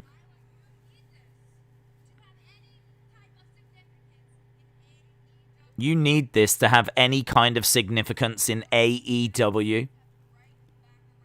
So we just saw Nyla Rose watching on backstage.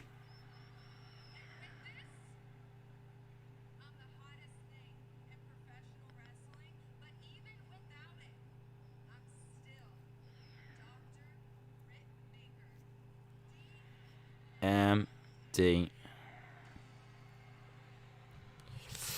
Okay, so Britt Baker with a good little promo.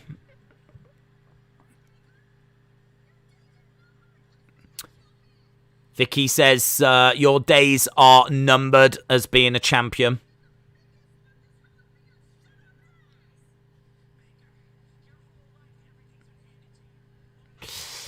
Great promo, says Let Him In.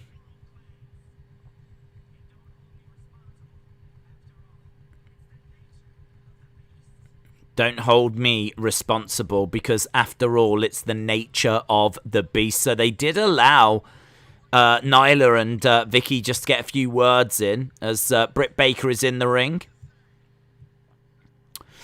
Joaquin said, is that the 90th change to the TNT title? I think it might be. Each change has been better and better, though. I mean, when we first saw the belt and it wasn't finished, it looked awful. And then they finished it, and I still thought it looked awful. And then they changed it to a black strap, and I thought it looked better. And now it's on a white strap. I feel like now it's fulfilled its potential. I feel like now you can look at that belt and go, yeah, that's a nice championship now.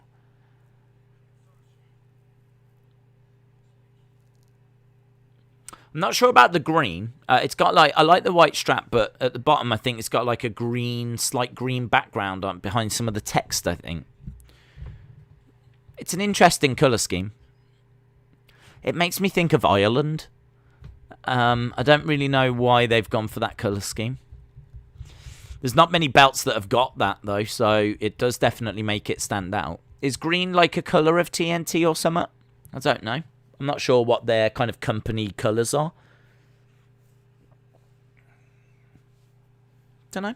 It's much better. It's the best it's ever been, in my opinion. Looks really, really good.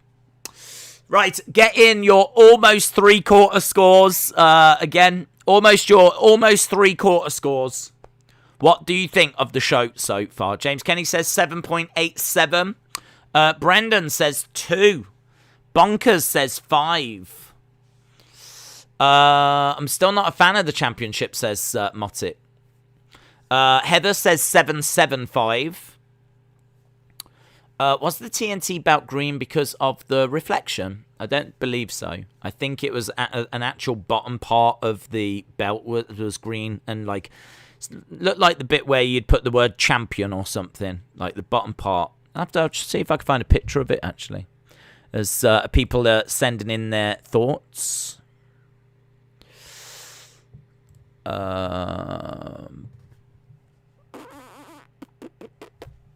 going to have to go to Twitter, aren't I, for it? I'd imagine if I go to Twitter and type in TNT Championship there. TNT Championship. Bum, bum, bum. Let's have a look. Let's have a look.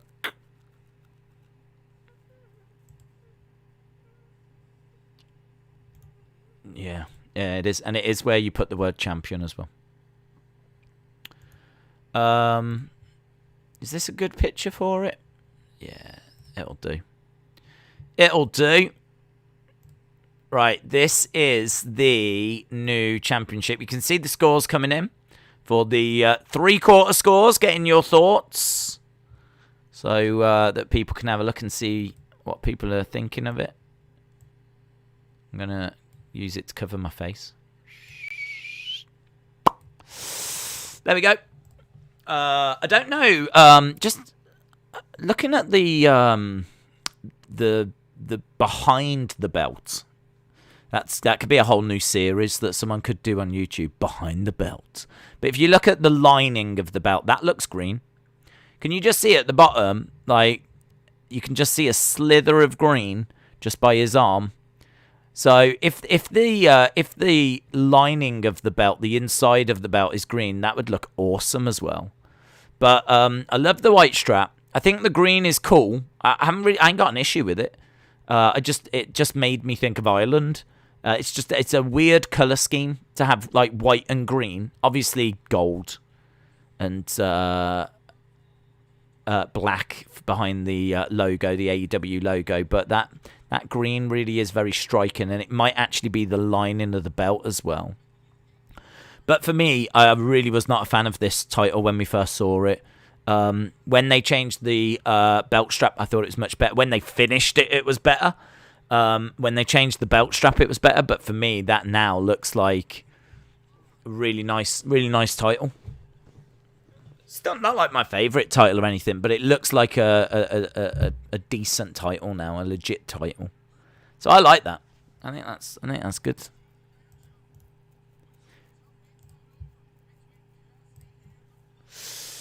$725 says future comps. It looks much more like it's meant to promote the network than it is a champion.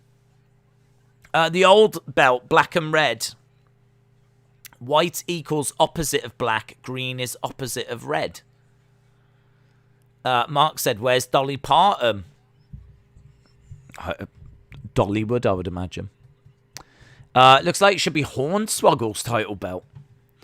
775 says Jay. 725 says Austin. The flag of burglary is white, green, and red. That belt has two colours, and the shorts are red. Oh, the flag of Bulgaria, you mean? Not the flag of burglary. I was like, what the hell is the flag of burglary? Like, it's the internationally recognised flag for burglars. No, the flag of Bulgaria is white, red, green. That is correct. I mean, like, yeah, I suppose that would make more sense if there was some red on the title. I feel like if you're going to do that, there should be some red, but perhaps they just couldn't find a way of getting it on anywhere. And as you said, maybe his tights then kind of make it. That could be why they've done it. That could be why they've done it, yes. It could be to do with Bulgaria. Right, Sammy Guevara is wrestling. I can't remember who he's facing. Sammy, Sammy, Sammy. Sammy, Sammy, Sammy, Sammy. Oh.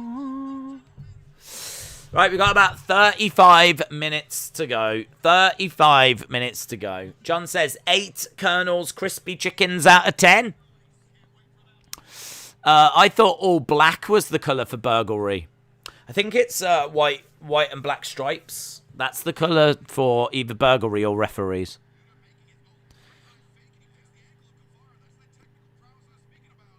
Over the top goes Sammy. Over the top. We've still got... I don't think... We're not getting that Kenny match tonight, surely. Surely that's next week. Because still to come, we've still got the Penelope Ford match and the Coffin match.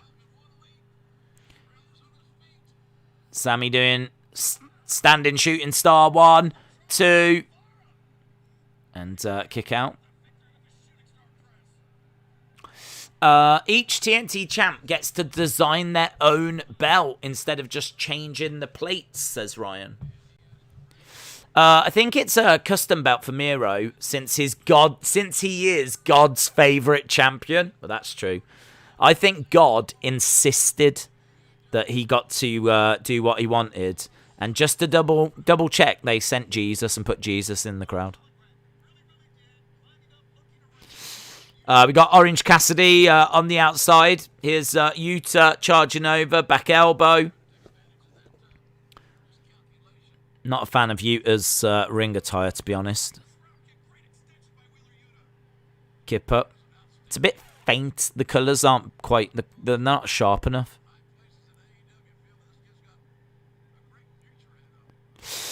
El Salvador 2, Trinidad and Tobago 0. That is the final score, says Jimmy. Jimmy, shout out to you. My score is tacos out of 10 because I was distracted. German by Yuta. Yuta climbing up top. Big splash by Yuta. What? Just not even a 1. A cuffing in the pandemic area is disrespectful. Big strike. Sammy's gear reminds me of the Miz's gear. Yeah. Yeah, I can get that vibe. Yeah.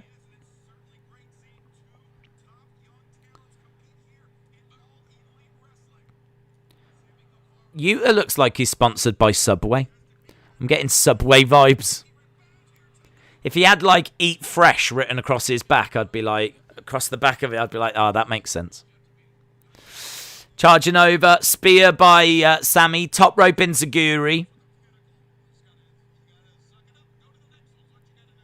Sammy's looking to springboard off that top. Lovely, that was great. Straight into a stunner. Nice GTS. 1, 2, 3, and Sammy wins. That was great by Sammy. Sammy. They're building Sammy really well.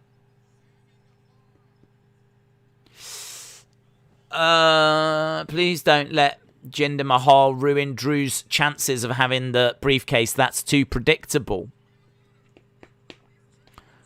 Right, we've got Sammy on the outside. Sammy wins. He does. Right, backstage we've got the factory.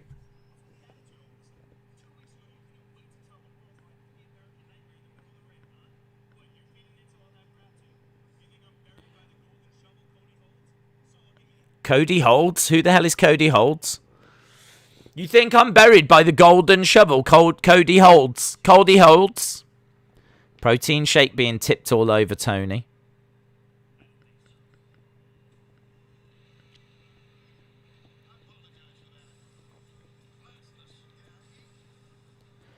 Right, here's Penelope Ford.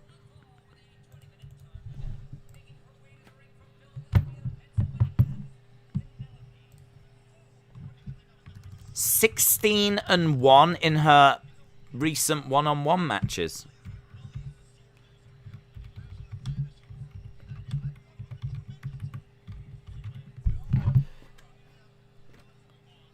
Okay, Penelope Ford versus Yuka. Is QT delusional? Days, where is Bob Ross? I'm afraid I've got some bad news. QT Marshall. Surely this match won't go on long, says Adam. Nah, we've just got the Coffin match to get to, haven't we? The magical girl, Yuka Sakazaki.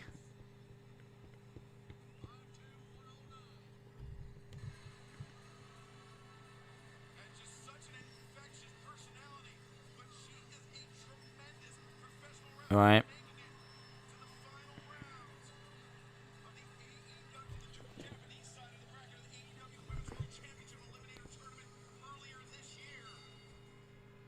Is Yuka the one that has the music that goes yeah?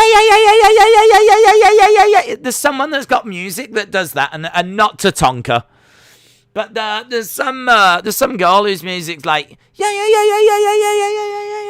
And that might have been her. I was trying to listen out for it, then I couldn't hear it. I know the crowd would go crazy if Makito was here. Into the corner goes Yuka.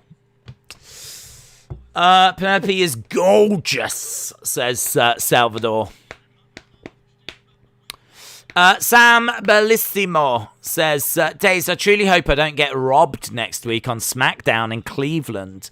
They're planning to do a split broadcast at Rolling Loud in Miami. That'd be good. I mean, I feel sorry for you, but I'm more pleased for myself.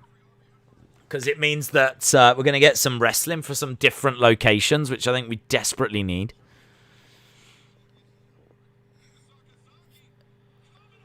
Yuka comes crashing down onto Penelope Ford, but I hope you'll be all right. You'll be all right. I'm sure they'll give you some good dart matches.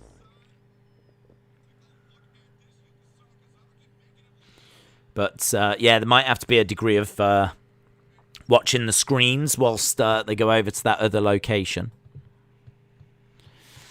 Just a one count for Yuka. 27 minutes to go.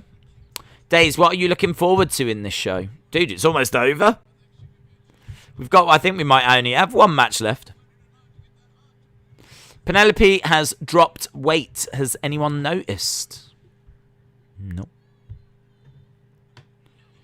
Into that top rope goes Yuka. She honestly looks the same to me. 1, 2, kick out by Yuka.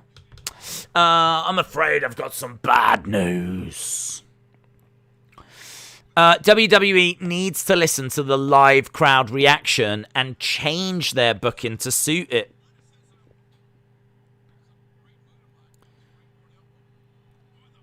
Big kick there by Penelope.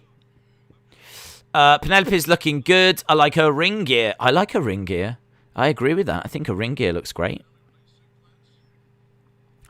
It's black with they're not flames, but they're kind of flame color. Makes me think of fire.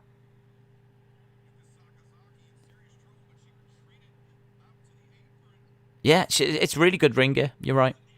Double knees by Penelope. Penelope going over to the crowd, and there's a few people in the crowd that are applauding away.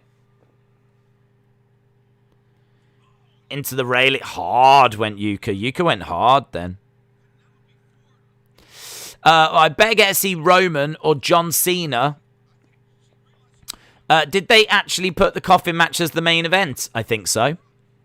James Kenny said she looks like Lana. Maybe Tony got brown, slimy liquid poured on his head because someone else is also sick of hearing him get excited when they go to split screens, says John.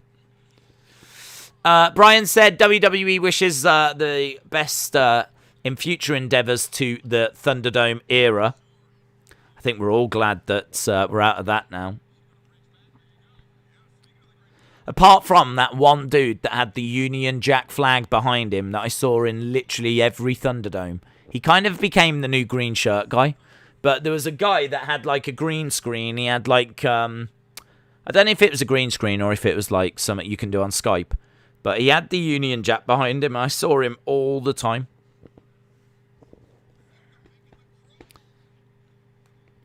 He might be the only person that's going to miss the Thunderdome. Right, Yuka getting to that bottom rope and Penelope dragging her back into the middle.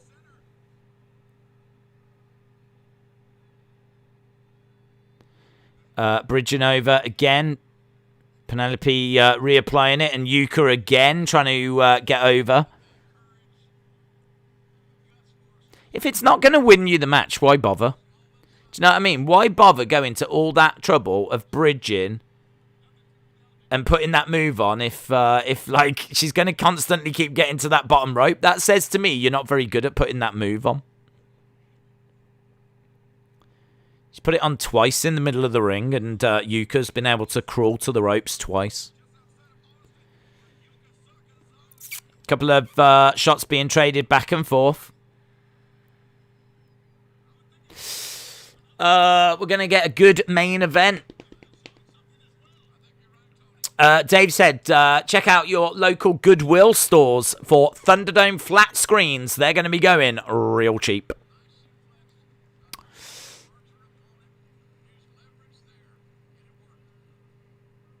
All right, Penelope down. Sonny, yeah, I've seen some of Jennifer's picks. They're really good. Little advert for AEW Shop. Kicked by Yuka. 23 minutes left. One Coffin match left to go. I'm really pleased that they're doing that multi-man match next week. For some reason, I thought they were doing it tonight, and I was like, it felt rushed. It felt a bit rushed. It's like, we don't need it tonight. There's already the Coffin match. So, yeah, I must have misheard. I thought they were doing it tonight. But that's a really good match for next week. Dark Order versus the Elite, basically. Back elbow by Yuka. 1, 2. Kick out. Days I got hit by a big car. Did you, James? Did you? My sister has got Cardi B's Up song on the radio. Perhaps she is just trying to connect with you, Austin. Perhaps she's just trying to, do you know what I mean? Show that she's really into Cardi B. She heard you listening to it when you had it on the TV from the SummerSlam ad, and she's like, oh, I'm going to play it as well. Oh. Yuka spinning Penelope around. It's a little bit aeroplane spinny, but she let her go. And Penelope went crashing down. Yuka going to the outside. Climbing up, getting to the top rope. I don't know if those ropes are a little loose, but every time someone uses them, they look a little bit wobbly. Them ropes might need tightening a little bit. It's been a few times people have gone onto that top rope and it's been a bit wobbly. But Yuka hits the splash and gets the win. Yuka beats Penelope Ford.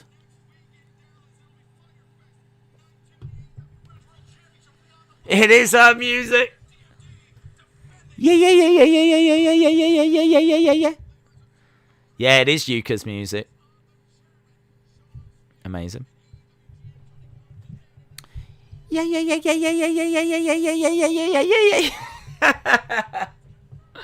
I love that.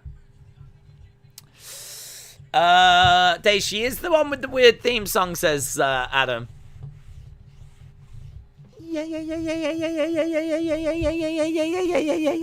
Darby Allin versus Ethan Page in a coffin match. Darby Allin versus Ethan Page. Yeah. What's this? Got an advert. Sting. A new night is coming. Oh, is this an advert for Rampage?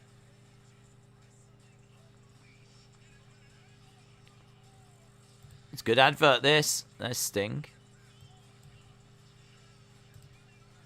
Hikaru Shida and Jungle Boy. Yeah, it's a really well done advert, this is. Fridays. More action.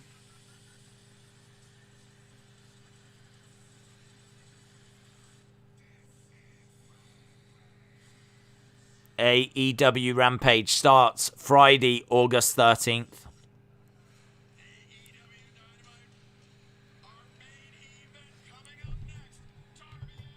That was a really good little advert, that was.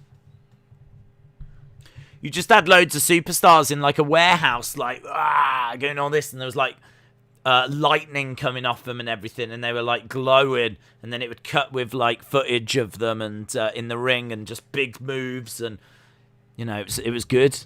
Had a good energy, a good vibe to it. Got you pumped. Vaporous Vape said Yuka stole Kamal's theme. Daniel said some of the crowd reactions from tonight have been brilliant. The reception that Hangman, Moxley, Starks, Guevara, Jungle Boy have got has been awesome. I read that Rolling Loud will only allow 2 matches, so that's better to hear, says Sam. Alex said, would you say that the pole driver, brackets, all variations, should be extremely well protected? Seems like every time there is one, people kick out. Really, I'm sure you would be knocked out. I think there's a lot of moves like that, though. There's a lot of moves like that. Wrestling has changed to the point where, you know, back in the day, you know, like Steiners, they would hit a Frankensteiner, and that would put you away. And the Frankensteiner, people loved that move. People used to lose their minds when Jake hit a DDT. If, you know, people were chanting for the DDT. So I think, like, now wrestling has got to the point where you see so much in a match. I don't feel like I feel like the match qualities have improved, but I think also they are a bit bloated. And I think some of the stuff like that you mentioned, where a pile driver now don't put people away. You know what I'm going to say? I love the reverse Rana. I think the reverse Rana is one of the most impressive wrestling moves. To actually jump up, grab someone by the head, and then bring them back where they get spiked onto their own head. You are being pile driven without knowing that it's happening. You're standing there, and before you know it, you're going backwards and getting dumped onto your head. It's such a dangerous move. It's a really dangerous move that I cannot even figure out why people are allowed to kick out of that. I mean, that's just like a fantastic finishing move. It's one of them moves where it's like, to me, it's like an RKO, like, or something like this. Could you imagine someone just gets slowly to their feet and boom, you hit it out? I don't want to say you could hit it out of nowhere, but you almost kind of could. If you think like someone standing, you could stun them, or you could jump up and hit a reverse Rana. Like, I kind of feel like that move could be a finisher that you could hit sort of out of nowhere. Very stunner-esque. But it's just, you just see it in matches. So I do agree. I think there's quite a few moves that need to be better protected. And what's happened now is the way to win, the way most matches end, certainly in WWE, is the roll-up now. All these great finishing moves, and the way that most matches end is someone gets rolled up. Inside cradle. So, yeah, I agree. To cut a long conversation short, I agree.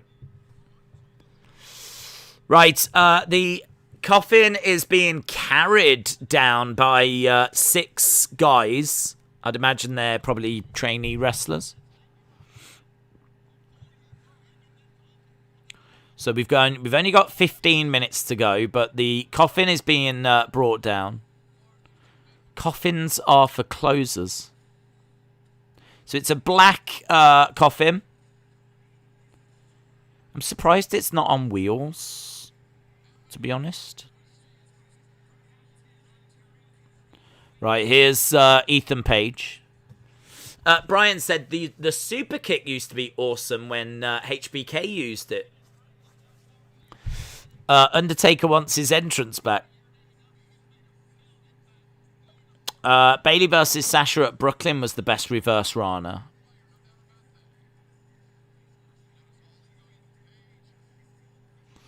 That coffin is quite low.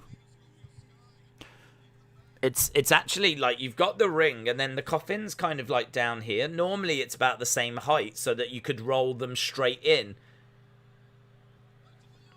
I think, is it that low because he is going to coffin drop into it?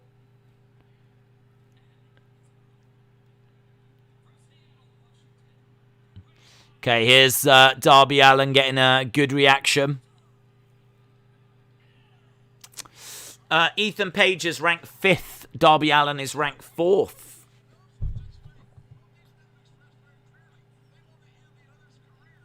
Darby Allin slowly skateboarding his way down the ramp.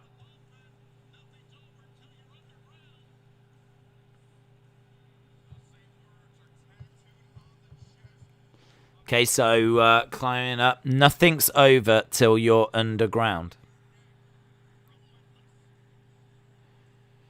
Right, straight over. No messing around. He collides into Ethan Page. And again, Darby Allin is up and running. And we have started with this coffin match. He's got a steel plate on his back. Right, so he's hitting coffin drops whilst wearing a steel plate.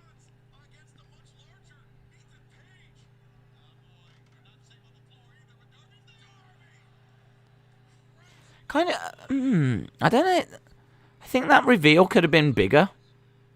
Do you remember when Brett had it? He got speared by Goldberg, and it didn't affect him, and he showed that he had the...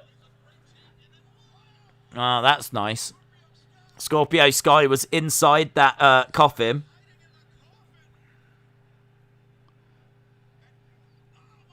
Over the ring steps goes Darby Allin. Here's Sting. Sting making his way down. It's a big pop by the crowd.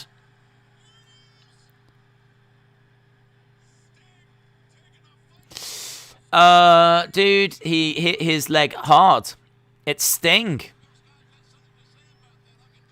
Sting with Scorpio Sky. Scorpio Sky going into the railings. Just smashing him from railing to railing. Chucks him into the crowd as well. There's, he's right by Jesus. He's right by Jesus. I'm not sure Jesus is going to save Scorpio Sky. There's Ethan Page is doing something back at the ringside area. Looks like he's trying to undo that bottom rope. Scorpio. Yeah, it took way too long. That's good. I like the fact that... I really like that about AEW. When someone's, like, gesturing to the crowd, if the other wrestler is fine, they won't just, like, wait. Do you know what I mean? There's been a few times tonight. Moxley did it earlier as well. All right. Ethan Page charging over. This match is carnage. Jesus isn't happy with Scorpio. Jesus saves everyone. Into the railings goes Darby. Page almost kicked Jesus. That was a Texas pop for Sting.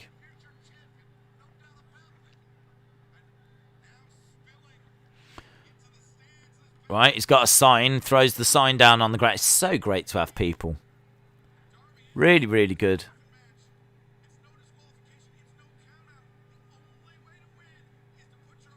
Forearm strike by Ethan Page.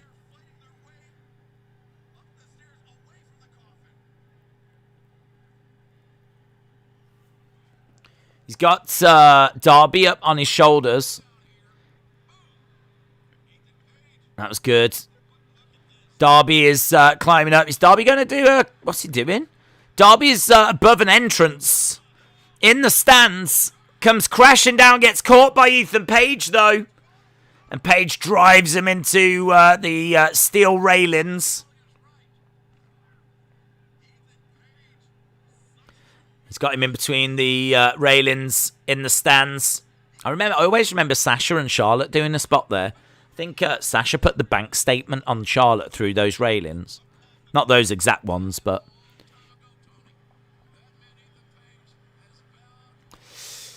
whoever gets put in the coffin, Jesus could raise them from the dead. You're at picture-in-picture, are you? Well, we've only got 9 minutes to go. 9 minutes to go. I think it's been a really good episode. I've really enjoyed this show. I think they've done a really good job. Page, wow. Hurling him down. Hard onto like a concrete floor.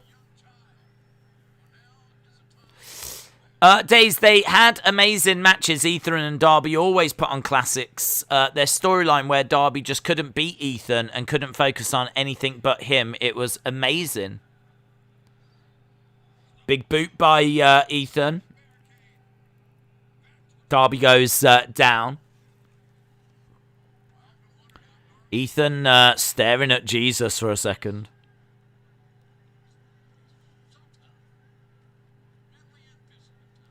So Ethan grabs the ring steps. Good show so far. First day of Fyter Fest. Those steps are interesting. Look at them. They're like solid. I'm so used to WWE's where the top part comes off. But this is just like one solid block of ring steps.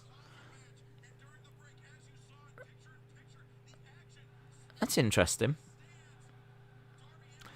Did I just see Jesus? I don't think so, but you just saw Jesus.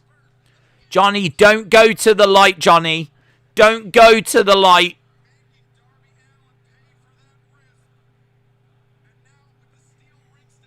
Yep, steel ring steps.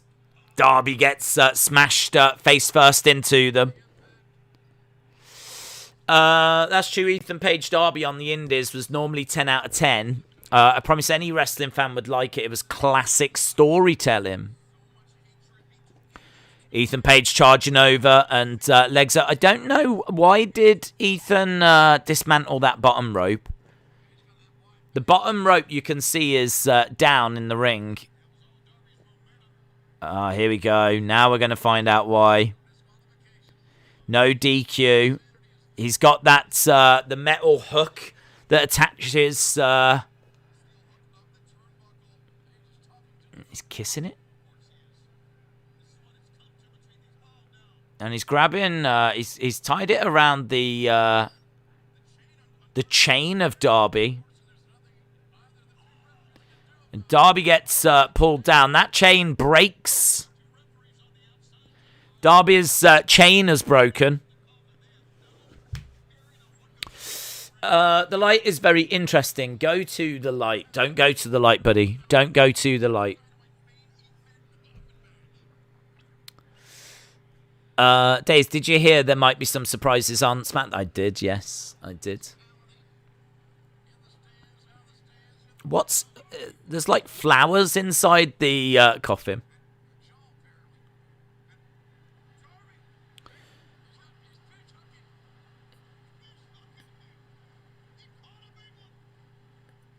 Yeah, he's managed to get that turnbuckle thing inside the mouth of Ethan Page.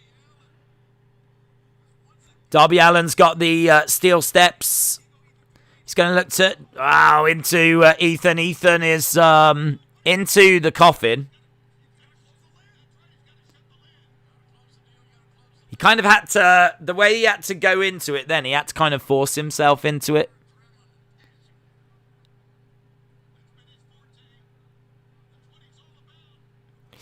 How nice of them to add flowers. That's nice, isn't it? Right, here we go. Both guys are inside the coffin. That looks like a dangerous coffin, by the way. It's got, like, supports, which, you know, just look a bit... if you land on them, they're going to hurt. Really hurt. Like, even rip your body apart. It's not a coffin that's really great for doing a coffin drop into, to be honest. You could probably do a coffin drop onto it, but I don't think you'd want to do a coffin drop into it. Just because the sides have got these, like, wooden supports. If you mistime that and you come crashing down and one of them clips you, you could break a bone. You could break a rib or anything.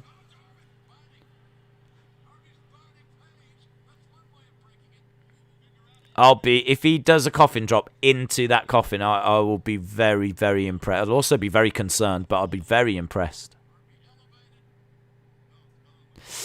Rick E245 said, I saw a wrestling god in WWE. His name was John Bradshaw Layfield. James Kenny said, this show has been amazing. Blaze Radio said, but what if the light says free beer? That's how they get you. That's how they get you. Someone's got a sign that says Ahmed Johnson. Why has he got a sign that says Ahmed Johnson? Ethan Page is back in the ring. He's got Darby on his shoulders. Chop block. Darby on those steel steps. Stunner. Page is on top of those steps. He was going for a coffin drop onto Ethan Page that was on top of some steel steps. What's he going to do? Is it like a razor's edge? Razor's edge onto the steps. Oh, that was a cool bump.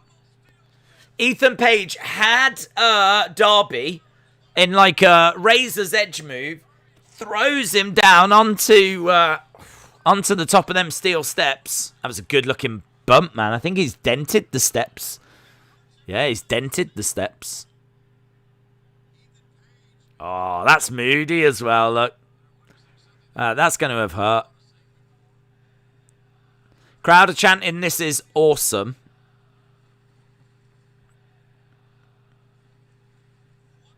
All right, here's Ethan Page. Is up and he's gouging the eyes of Ethan Page. I mean, we've got, what, a couple of minutes?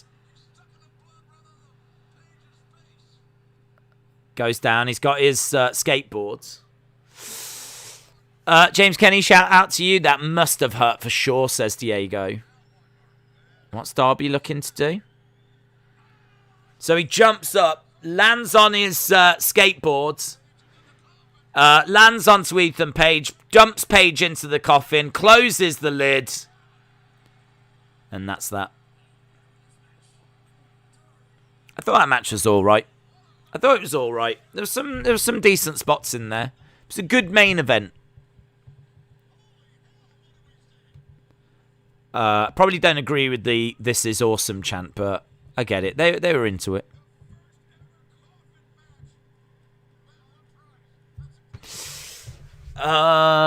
Ego's edge. He calls it Darby wins. Darby wins. I'm sorry, but for that show and for Darby Allin, that's a disappointing finish. CCSYT said it's a fantastic show and it should have had a crazy end. The steps are dented. Yeah.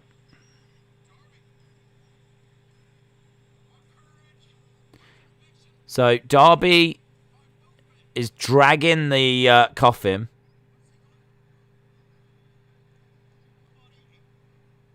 He's going to coffin drop on top of the coffin. Oh, and he goes straight through it, you know. So that's why it was built that way. That's why it was built that way. Those supports were to support the lid so that when he goes through it... that is really good. That's a really good spot.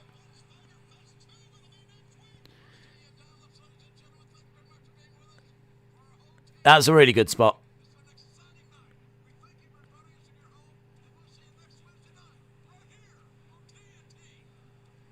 You got to hit that at the right place as well. So those wooden brackets we were talking about were actually covered by the lid, but you've still got to hit the middle part of it. So he's done really well with that. We've just got some extra little footage on Fight TV.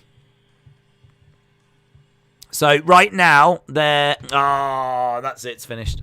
I was going to say, right now, the refs are just taking the top of the coffin away, and they're trying to help Ethan Page out, and Darby was sat there, and he was just throwing some of the wood around as the crowd were chanting. So, and then it just said, now it says no signal from the venue. So, that's it. That's all we're allowed. We're not allowed anymore. Not allowed anymore. Killian Dane says why Sanity didn't work on the main roster. Let's have a read of this. No one's ever admitted to me what went wrong, you know? It's like we can only really assume, we can only really speculate. Maybe no one in the top brass saw any of the three of us being marketable enough. We're not the first, and we won't be the last. Maybe it was just bad timing and things like that. A lot of the writers and producers that we work with in NXT who were on Raw and SmackDown maybe had other people in mind for acts and angles and stuff. I just put it down to that. We didn't impress at the right time. That is Killian Dane talking about why Sanity didn't work in WWE. Interesting. Right. Get in your scores. Full-time scores. Get in your scores. Full-time scores. What did you think of the show? 8 out of 10 says Heather. 8 out of 10 says Andrew. 8 out of 10 says Pro Skills. 8 out of 10 says Hayden. 7 says Little T. A thin paper coffin lid, says Alex. I normally don't watch AEW, but I did watch tonight, and the show was a 9, says Scowls. Heather with an 8. Elite Blood Wolf with a 9. J14 with an 8. Austin with an 8. 1987 Big Fan with a 6. Jaden with a 775. Bonkers with a 7. I mean, look, we're getting a lot of 8s, and do you know what? I agree. Last night I said 775. I thought there were some really solid matches. I thought main event was all right. Decent, actually. We had Mandy Rose around. There was just a bit of stuff happening on NXT last night.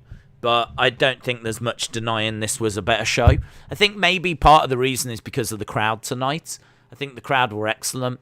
There's not really much in the way of an OMG moment. I just think this has been from start to finish a pretty solid show. I mean, Penelope and Yuka was fine. It didn't outstay its welcome. Maybe Matt Hardy and Christian went a bit long for me. But really, I mean, it was pretty solid. Like, Moxley opened up really strong. I thought the main event was all right, decent. I wasn't down on it.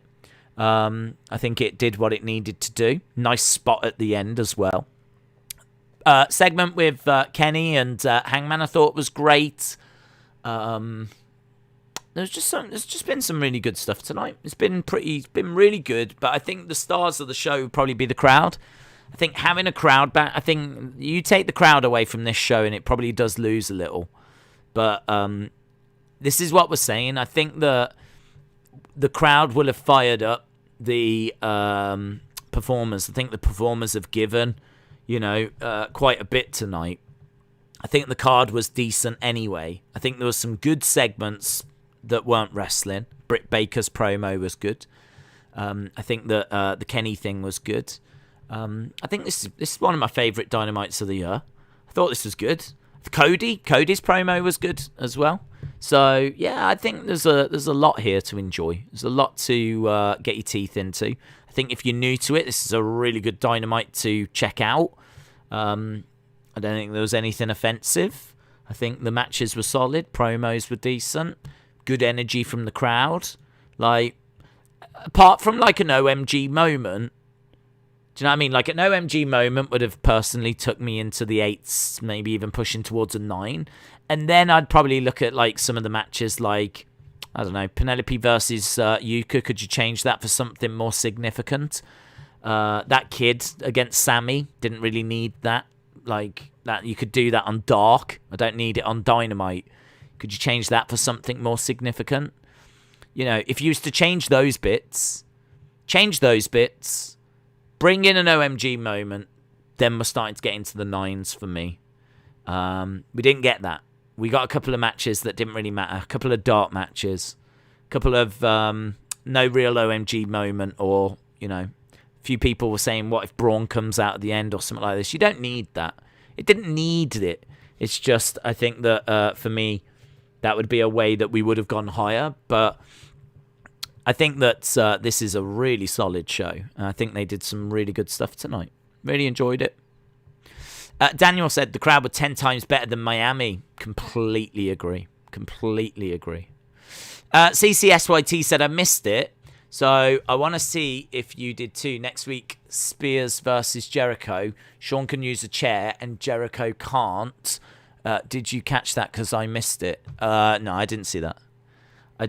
I know that next week it's Jericho and Sean Spears, but to be honest, I'm not a massive fan of this 5 whatever of Jericho. I just think that that's quite a lot to ask of him. Like, if you want to get my hands on me, then you've got to face these 5 people first. I don't know. I mean, if I was Jericho, I'd just find him backstage and punch him in the face, rather than having to go through and face 5 people so I could have a legal match against him. I'd just be looking for him and just beat him up backstage. I mean, you're not going to get in trouble. We see attacks backstage all the time. So I can't quite get my head around why Jericho's willing to do that and why he doesn't just hunt him down and beat him up. So either way, anyway, I kind of maybe switched off a touch during that announcement, but I did see it was Jericho, Sean Spears. Days, you need to pay more attention. Oh, I think I paid enough attention to this show. It was a good show, but I was giving it quite a bit of focus. I even had people saying I've never seen Days as attentive as he is this week. So, crowd were 10 times better. They were. I think we're done. Texas fans are legit, says Heather. I completely agree. Right, we're done. Awesome, guys. We will be back tomorrow with Money in the Bank preview stream, which could be fun. We'll get all our thoughts and theories in there, see what people are saying about that. I'll do the predictions in there. We'll see if there's any bits of news that are floating around.